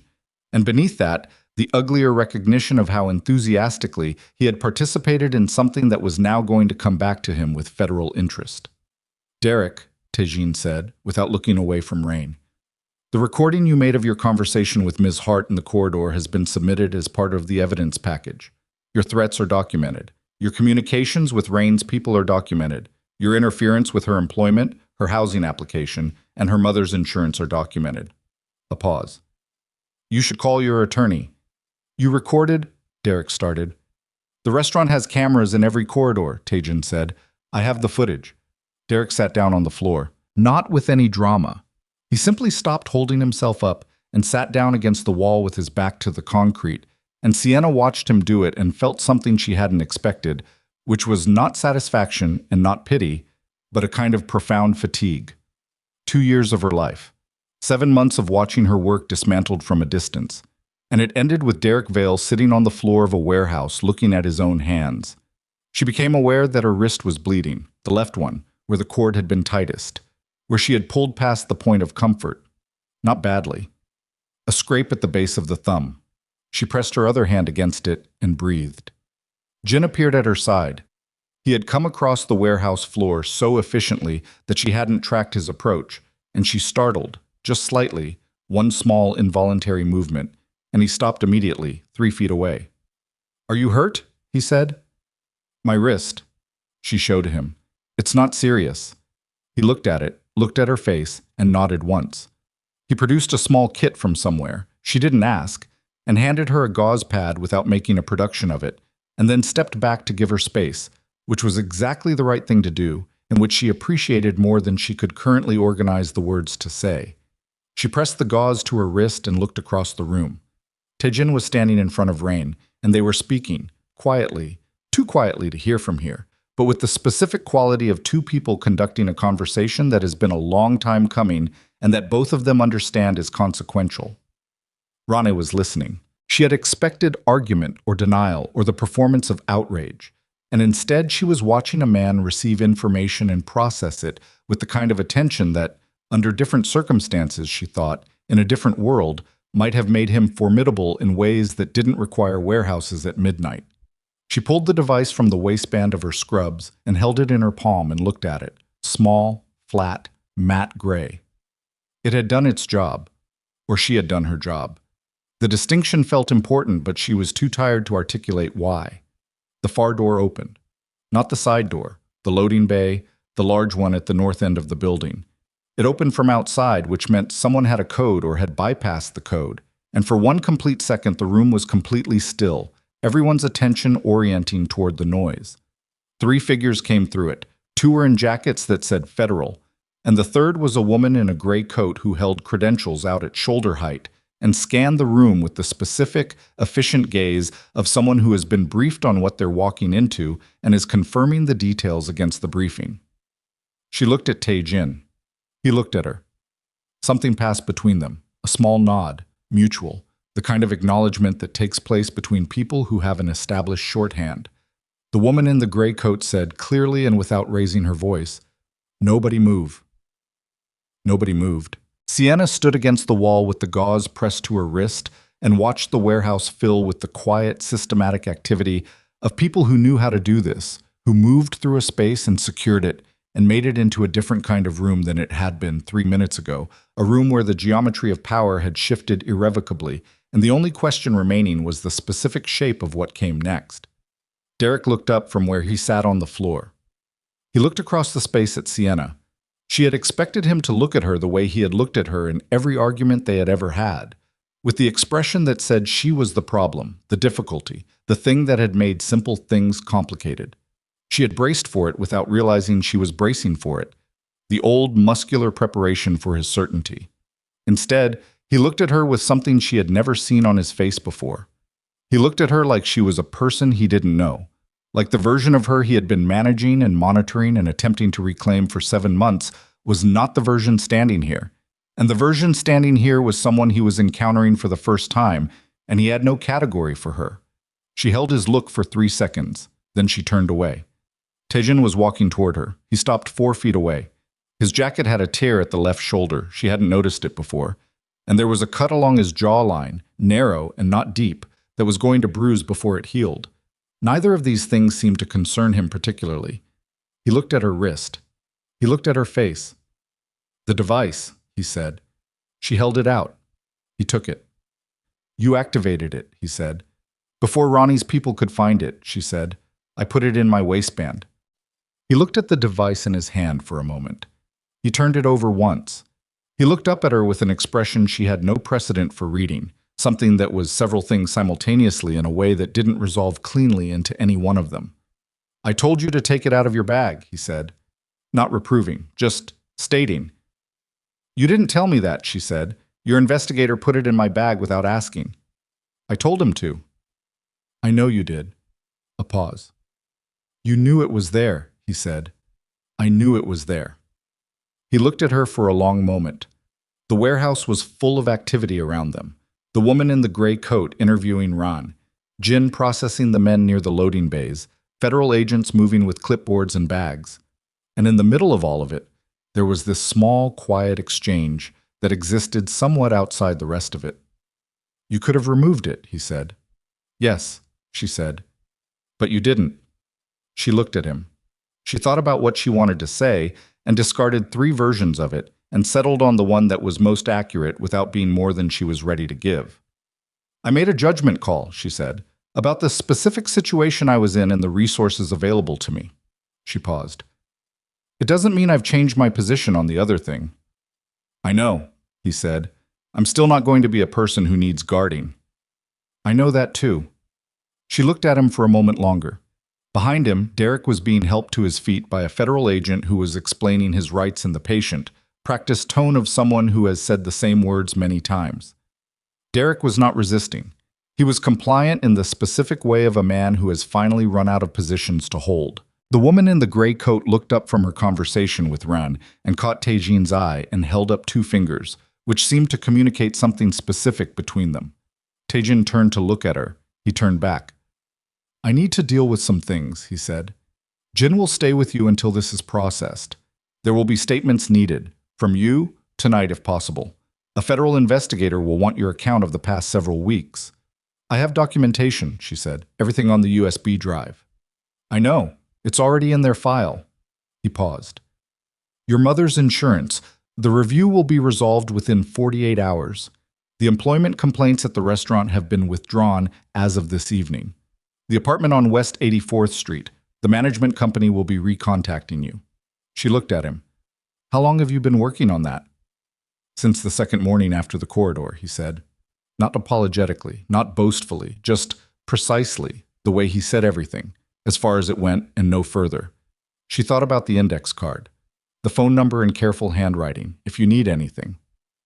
She thought about the 2 weeks she had spent not calling, the meticulous maintenance of self-sufficiency in the face of something that had been dismantling itself around her whether she called or not, and how somewhere in those 2 weeks Taejin had been quietly working on the pieces that were his to work on while leaving her the pieces that were hers. "You could have told me," she said. "You would have told me to stop," he said. She opened her mouth. She closed it. He was right. She would have. The acknowledgement of it moved through her in a complicated way that she didn't have the energy to fully examine right now, standing in a warehouse at midnight, with a gauze pad on her wrist, and adrenaline still metabolizing through her blood. She filed it. She would examine it later in the specific way she examined things that required more space than the moment allowed. "Go deal with your things," she said. He nodded. He started to turn. "Mr. Kong." He turned back. She held his look for a moment. She was not a person who said thank you easily. It had always felt to her like a word that could be used to close a transaction, to signal the end of an obligation, and she was not interested in closing anything in a way that felt transactional. But there were things that needed saying, even imperfectly, even in a warehouse at midnight, and the alternative, saying nothing, walking out of this with only the efficient exchange of information and the return of her normal life, felt like a version of the same pride that had almost cost her very badly tonight. "The corridor," she said, "the first time. When you told me I didn't need you to intervene." He waited. "You were right," she said. "I didn't need you to, but I'm—" She stopped, reorganized. "I'm glad you did." Something moved across his face, quiet and quick and then gone, but she caught it. "So am I," he said. He turned and walked toward the woman in the gray coat, and Sienna watched him go, and behind her the federal agents were completing their work, and the warehouse was becoming something else. A scene, a record, a document in someone's case file. And outside the building, somewhere beyond the cold waterfront air and the orange industrial lights, the city was doing what the city always did, which was continue without commentary, indifferent and enormous and absolutely relentless in its motion forward. She sat down in the nearest chair. Not because she was told to, because her legs had finished their shift and it was time. Jin appeared with a bottle of water and a fresh gauze pad and did not say anything, which was perfect. She pressed the new gauze to her wrist and drank the water and let the adrenaline finish what it was doing, and thought about her pharmacology exam in 12 days and the clinical hours she still needed, and the apartment on West 84th Street with the east-facing window and the morning light, and she allowed herself, very briefly, the specific and private satisfaction of still being here to think about all of it. Then the federal investigator, a man in his 40s with a notepad and the patient expression of someone who has done this 100 times, came and sat across from her and said, "Ms. Hart, whenever you're ready." And she straightened up in the chair and said, "I'm ready now." And she gave her statement for 2 hours and 19 minutes. The federal investigator's name was Caldwell. He had the kind of face that had been doing this work long enough that nothing in it moved involuntarily anymore. No surprise, no judgment, just the patient, forward-leaning attention of someone whose job was to receive information accurately and completely. He asked good questions. He asked them in order, which she appreciated, starting from the corridor at Orel and moving forward in sequence through every incident she could document. She walked him through the insurance call, the apartment rejection, the anonymous complaints to the restaurant, Danny's call about the reference check, the photograph under the windshield wiper. She told him about the USB drive, and he told her it was already in evidence. She told him about the tracking app on her old phone, the one she had deleted 7 months ago, and he wrote something down and said they would need the make and model of the device, and she gave it to him. She described the parking garage in the specific spatial way she had memorized it, the pillar Derek had been behind, the angle of approach of the two men, the direction of the SUV, the route and the turns, and the approximate timing. Caldwell cross-referenced several of these details with something on his tablet and nodded without commenting. She described the warehouse, the positions of the men inside, what Ronnie had said to her, and in what order. She did not describe the zip tie or the cord, or what she had done with the device. Caldwell did not ask, which meant either he already knew or it wasn't relevant to his case, and she decided not to volunteer it because it was hers, and it was the one part of the night she was not yet ready to give to a case file. When they finished, Caldwell closed his notepad and looked at her across the folding table they had set up near the loading bays. "You'll need to be available for follow-up," he said. "Possibly testimony, depending on how things develop. Are you planning to stay in the city?" "I'm enrolled in school," she said. "I'm not going anywhere." He nodded. He handed her a card. "Call that number if you think of anything else, or if anyone contacts you regarding this case or the individuals involved." She took the card. She stood up. Jean drove her home at 2:47 in the morning. She sat in the back seat of a different car than the one she'd been brought to the warehouse in, and the city outside the windows was the nighttime version of itself. Emptier, stranger, the light different, the familiar routes looking like approximations of themselves. She watched it and didn't try to make it mean anything. She was too tired for meaning.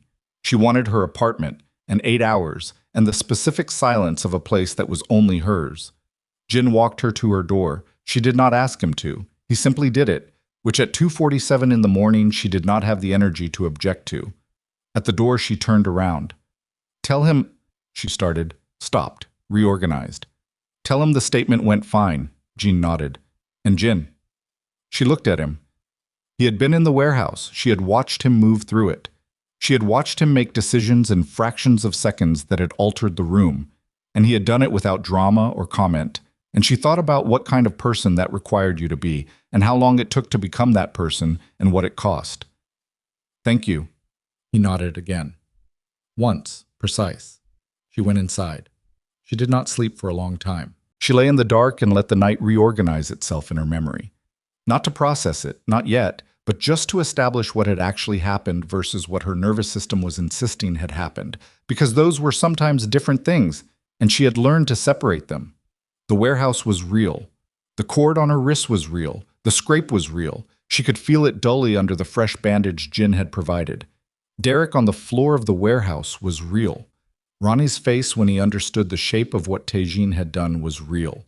What she kept returning to, in the dark, was not the fear. It was the moment when she had put her hand in the bag's outer pocket and found the device. The specific sensation of it, matte, flat, real, in her palm. She had known it was there. She had known it was there for 2 weeks, and she had not removed it. She had told herself she forgot. She was willing to admit now, at nearly 4 in the morning in the dark of her own apartment, that she had not forgotten. She fell asleep somewhere around 4:15 and woke up at 7:30 to 3 missed calls from her mother, which was how she knew the news had reached her, because her mother called like that, 3 times in rapid succession, only when she had learned something and needed to confirm that Sienna was alive and in one piece and had simply neglected to mention it. She called back. "I saw your name," her mother said.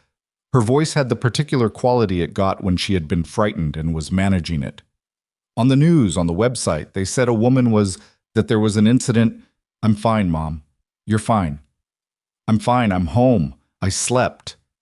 A long exhale on the other end of the line. The specific sound of a parent releasing something they have been holding since the middle of the night. "Why didn't you call me?" "It was 3 in the morning." Sienna Marie Hart. "I don't care if it's 3 in the morning. I don't care if it's—" "Mom." She sat up in bed. She pressed her bandaged wrist against her knee and felt the dull ache of it. "I'm okay. I promise you I'm okay." Her mother was quiet for a moment.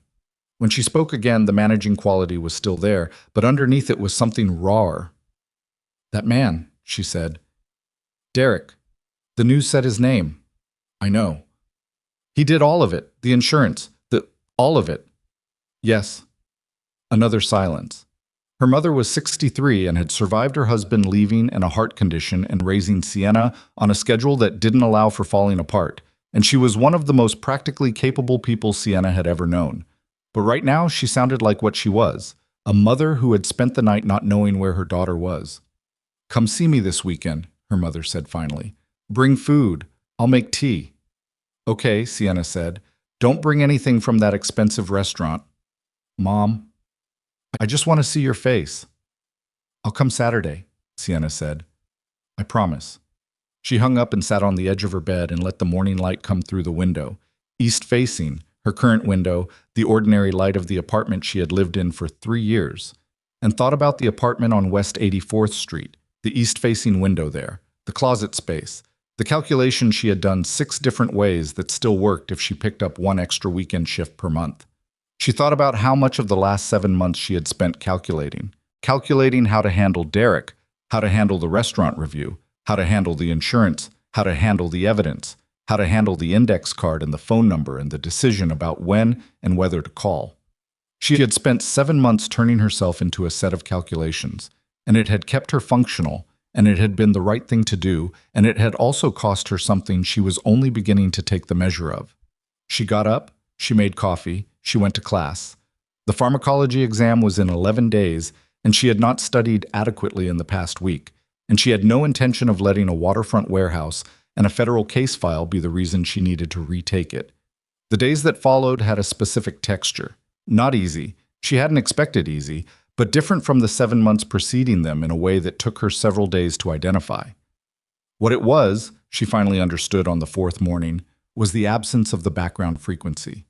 The constant, low-level alertness she had been running on since she first deleted the tracking app from her old phone, the perimeter maintenance, the ambient calculation, it was gone. Not because everything was resolved, because the specific threat that had generated it was over. She noticed its absence the way you notice the absence of a sound you'd stopped consciously hearing. Raymond called her into the office on a Wednesday.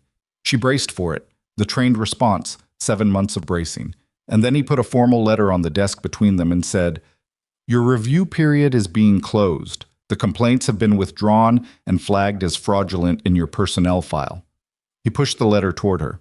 "I also want to say personally that I should have looked harder at the pattern of those complaints, and I didn't. I'm sorry for that." She looked at him. Raymond was a decent man who had been put in a position by a process and had done what the process required, and she held no particular anger toward him. But she accepted the apology because he had earned the right to give it, and she was not going to take that from him by dismissing it. "Thank you, Raymond," she said. She took the letter, she folded it, and put it in her bag. She went back to work. The call from the property management company came on a Thursday afternoon while she was between the subway and the college building. The woman who had given her the scripted rejection now gave her an equally scripted reversal, something about a review of their process and a reconsideration of her application. Sienna listened. She said she would need to think about it. She hung up and stood on the sidewalk and thought about whether she still wanted the apartment on West 84th Street or whether it now carried too much residue of the past 7 months to feel like a new beginning. She decided she still wanted it. The window faced east. The closet was large. She had done the math 6 different ways, and it still worked. She was not going to let Derek Vale take that from her too. She called back and confirmed. The preliminary hearing for Derek's case happened on a Tuesday, 6 weeks after the warehouse. She was not required to attend, but Caldwell had told her it was her right to do so, and she exercised it, not because she needed to see Derek, but because she had spent 7 months being a variable in someone else's plan, and she intended to be a present and conscious participant in its resolution. Derek entered the courtroom looking like a diminished version of himself. Not smaller physically. He was still Derek, still correctly dressed, still carrying himself with the residual posture of someone who had spent 20 years in courtrooms. But something had changed in the quality of the carriage. The thing that had always given him presence, the absolute conviction that the room would organize itself around him, was gone or going. He sat at the defense table with an attorney she didn't recognize and did not look toward the gallery. He pled not guilty, which Caldwell had told her he would do. The evidence was significant enough that the not guilty was procedural, a positioning, a negotiation tool, and everyone in the room understood this, including Derek's attorney, whose face conveyed the particular professional composure of someone who knows the outcome of a case and is managing their client's expectations toward it.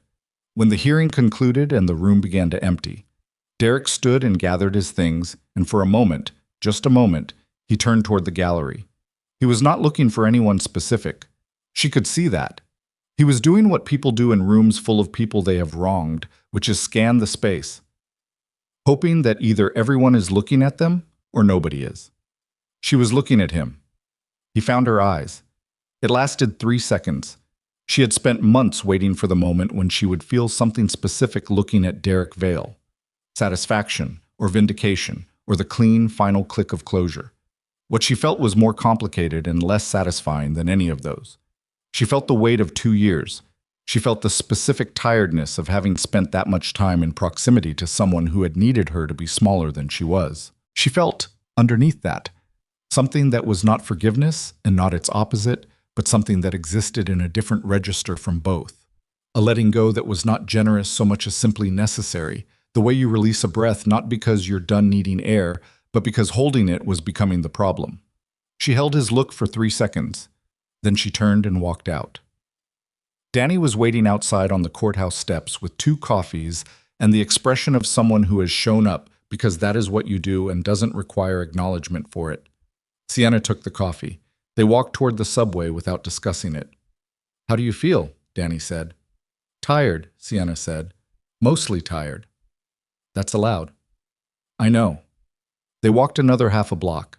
The city was doing its thing, indifferent, relentless, beautiful in the specific way it was beautiful when you were tired and the light was doing something interesting to the buildings, and you had coffee in your hand and someone walking next to you who didn't need you to perform anything. "He's going to prison," Danny said. "Probably," Sienna said. "Caldwell thinks the evidence is strong enough that the plea negotiations will end with a significant sentence." "Good," Danny said, with a simplicity that Sienna found she couldn't match, but that she appreciated. "Victor Rain was arraigned last week," Sienna said. "Federal charges: racketeering, conspiracy, witness intimidation. His shipping operation is frozen pending investigation." She paused. "Several of the attorneys who helped Derek with the housing and insurance interference are under bar review." Danny was quiet for a moment. "What about the other one?" she said carefully. Sienna looked at the coffee cup in her hand, the cardboard sleeve, the specific ordinary weight of it. "Taijin." "You don't have to answer." "No, it's—" She thought about how to say it accurately. "He's been cooperating with the federal investigation, voluntarily. Caldwell told me, and I think this surprised Caldwell more than he showed, that Taijin gave them documentation that extended beyond what was needed to prosecute Derek and Rain. Older records. His own network's operations over the past several years." She paused. "He's in a process of significant restructuring, legitimate business transition. Caldwell said it was the most thorough voluntary disclosure he'd seen from someone in that position." Danny absorbed this. "Because of you?" Sienna thought about the corridor, the warehouse, the index card with 4 words on it, the device in the outer pocket of her bag that she had not removed for 2 weeks. "I don't think I caused it," she said. "I think maybe I—" She stopped, tried again. "I think sometimes people are already in motion towards something and they need a specific moment to commit to it. I think maybe I was his specific moment, the same way he was mine." Danny didn't push it. That was one of the things Sienna valued most about her.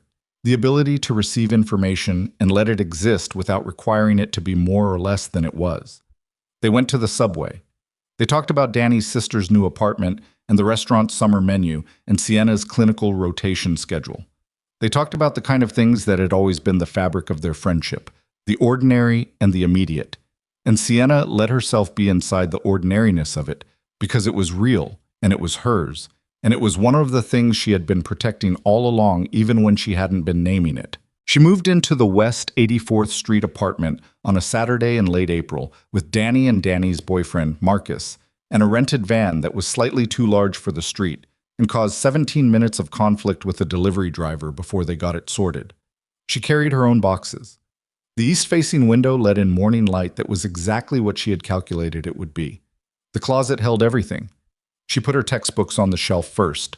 The pharmacology exam she took on a Thursday morning and passed with a score that placed her in the upper third of the class, which was not what she had aimed for. She had aimed for higher, but which was what the specific circumstances of the semester permitted, and she accepted it with the particular kind of self-knowledge that says, you did what you could with what you had. That's enough. You'll do more later.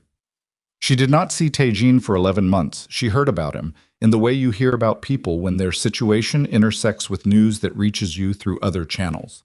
Caldwell mentioned him twice in follow-up calls, both times in the context of the ongoing federal cooperation, both times with a quality in his voice that Sienna had learned to read as something between professional respect and genuine surprise. The restructuring of Taejin's shipping and security operations was completed in stages over 8 months. The final 2 companies under his name were fully licensed and insured and operating within regulatory frameworks that his attorney submitted for public review, which was not required but which, Caldwell told her, had been Taejin's specific choice. She thought about what it cost to do something like that. Not financially. The financial cost was significant, but it was not the real cost.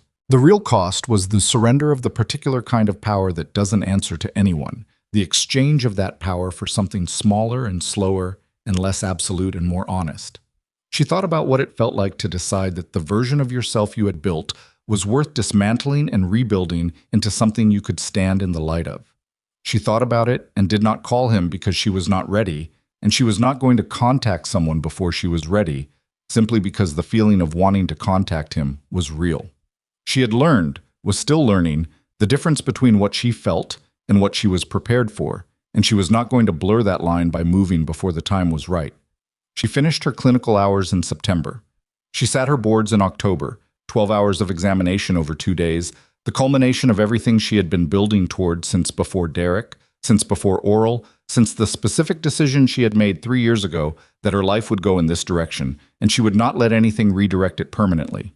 She sat in the examination room on the second morning with her pencil and her water bottle and the accumulated knowledge of 3 years of study, and she thought, briefly and without drama, about the parking garage and the warehouse and the fold of the index card and the east-facing window and her mother's voice on the phone and Jin handing her a gauze pad without making a production of it. She thought about all of it for approximately 30 seconds.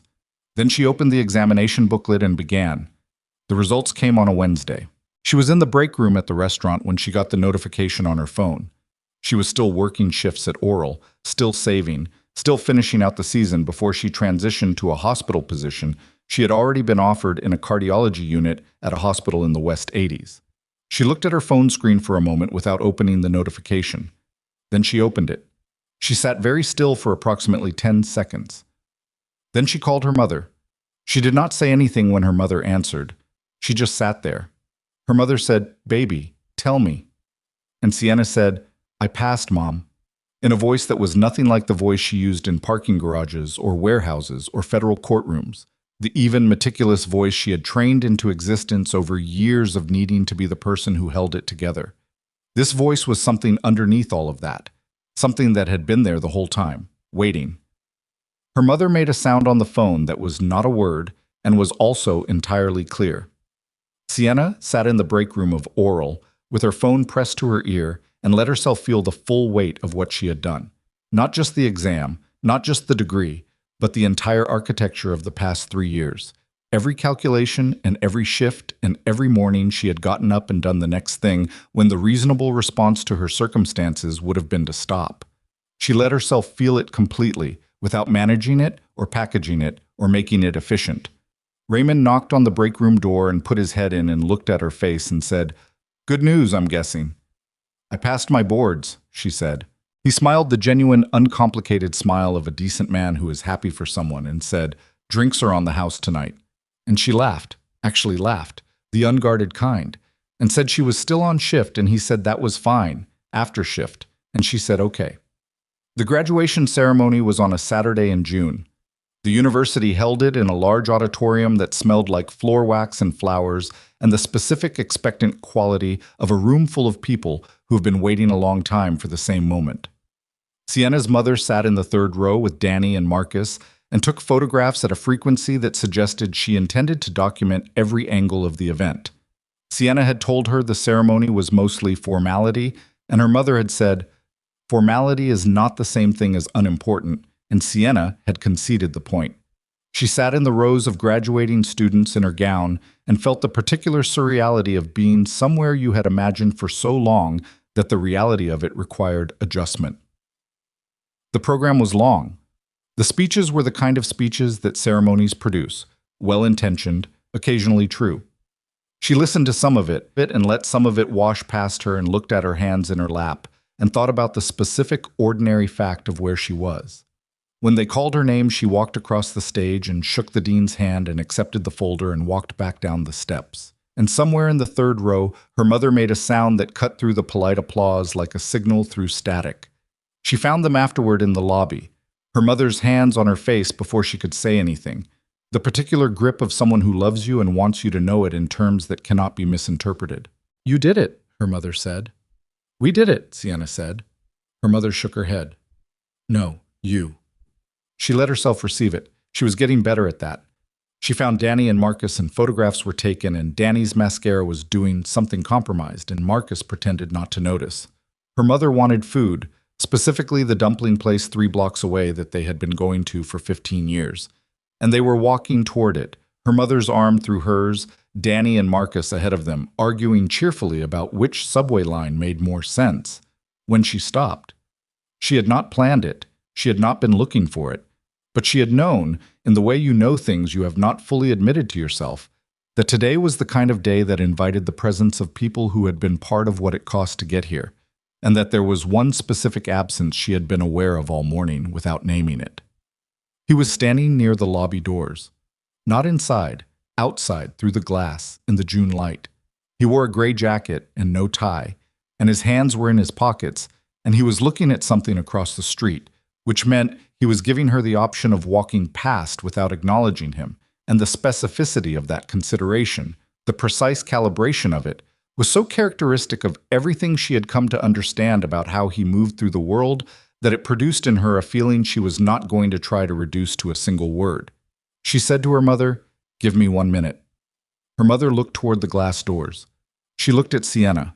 Something in her expression did the thing that mothers' expressions do when they have been watching their children navigate the world for 27 years and have developed opinions they have learned to keep to themselves. "1 minute," her mother said. Sienna pushed through the lobby doors.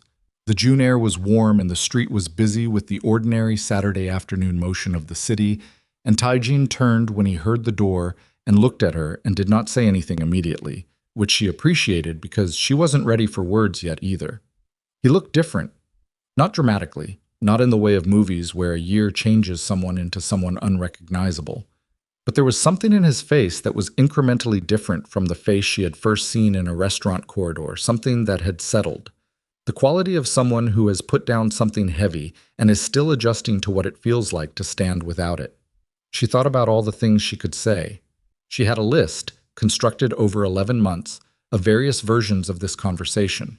She had planned it and discarded the plan and planned it again and ultimately arrived at the understanding that she was not the kind of person who could construct a conversation in advance and then live inside it, because life had demonstrated repeatedly that the conversation you planned was never the conversation you actually had.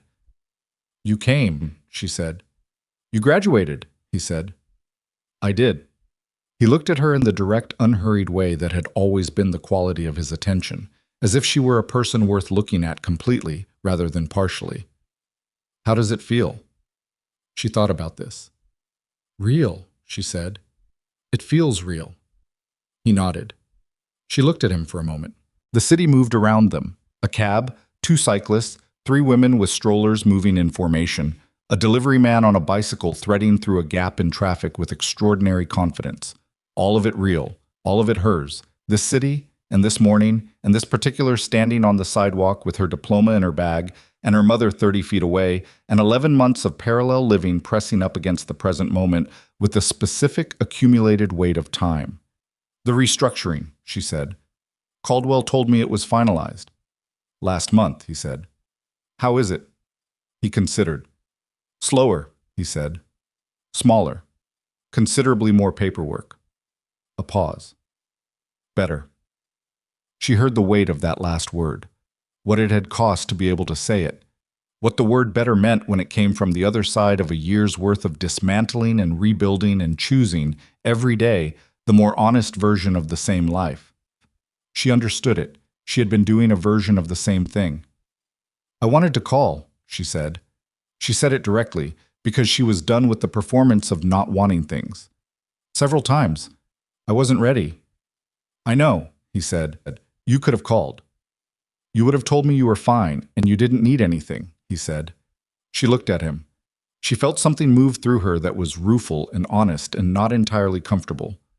Probably, she said. The lobby door behind her opened and she heard her mother's voice.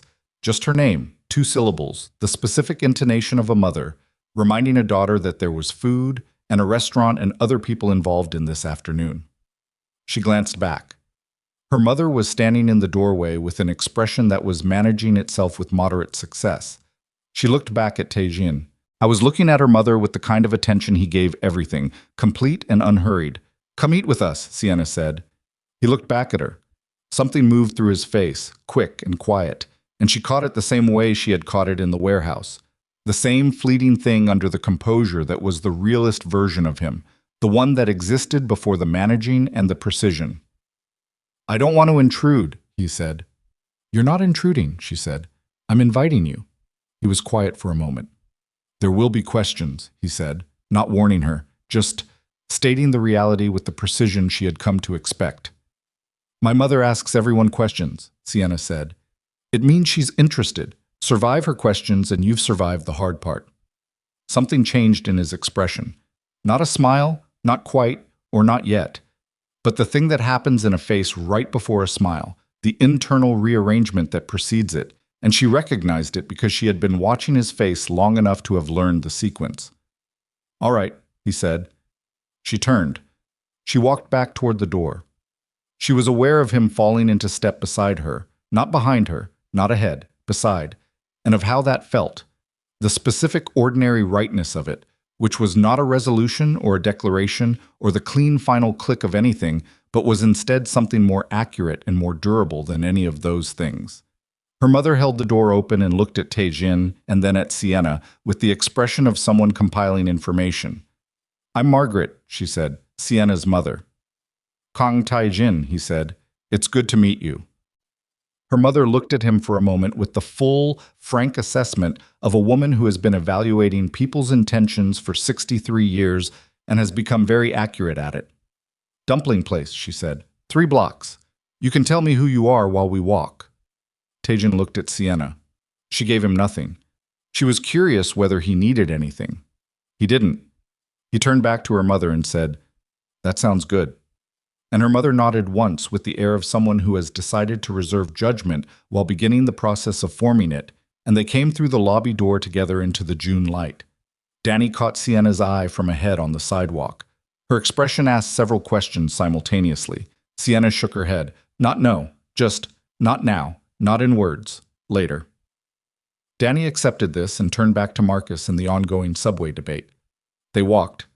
The city did what the city did. Noise and motion and light, and the indifferent, remarkable persistence of everything going on at once. Her mother was already asking questions, patient and direct, and entirely without apology. Taejin was answering them.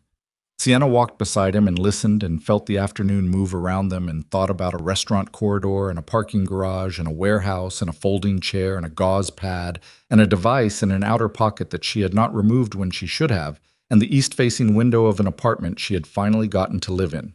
Derek Vale had promised she would pay for ignoring him. She had paid. The price was 7 months of her life and one wrist scar that was already fading, and the particular, irreplaceable education of understanding how people use love as a synonym for control and how to recognize the difference in time to matter.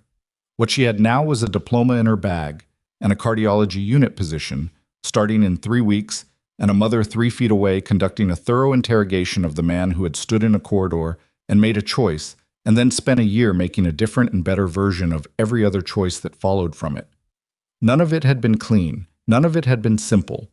None of it had arrived the way she had planned for it when she was sitting on the subway with her study notes 3 years ago, building the architecture of a future she intended to live inside. It had arrived the way everything real arrived, sideways, expensive, requiring more from her than she had initially budgeted for, and worth it in ways she had not anticipated and could not have planned. She walked in the June light toward the dumpling place 3 blocks away, and she did not look back.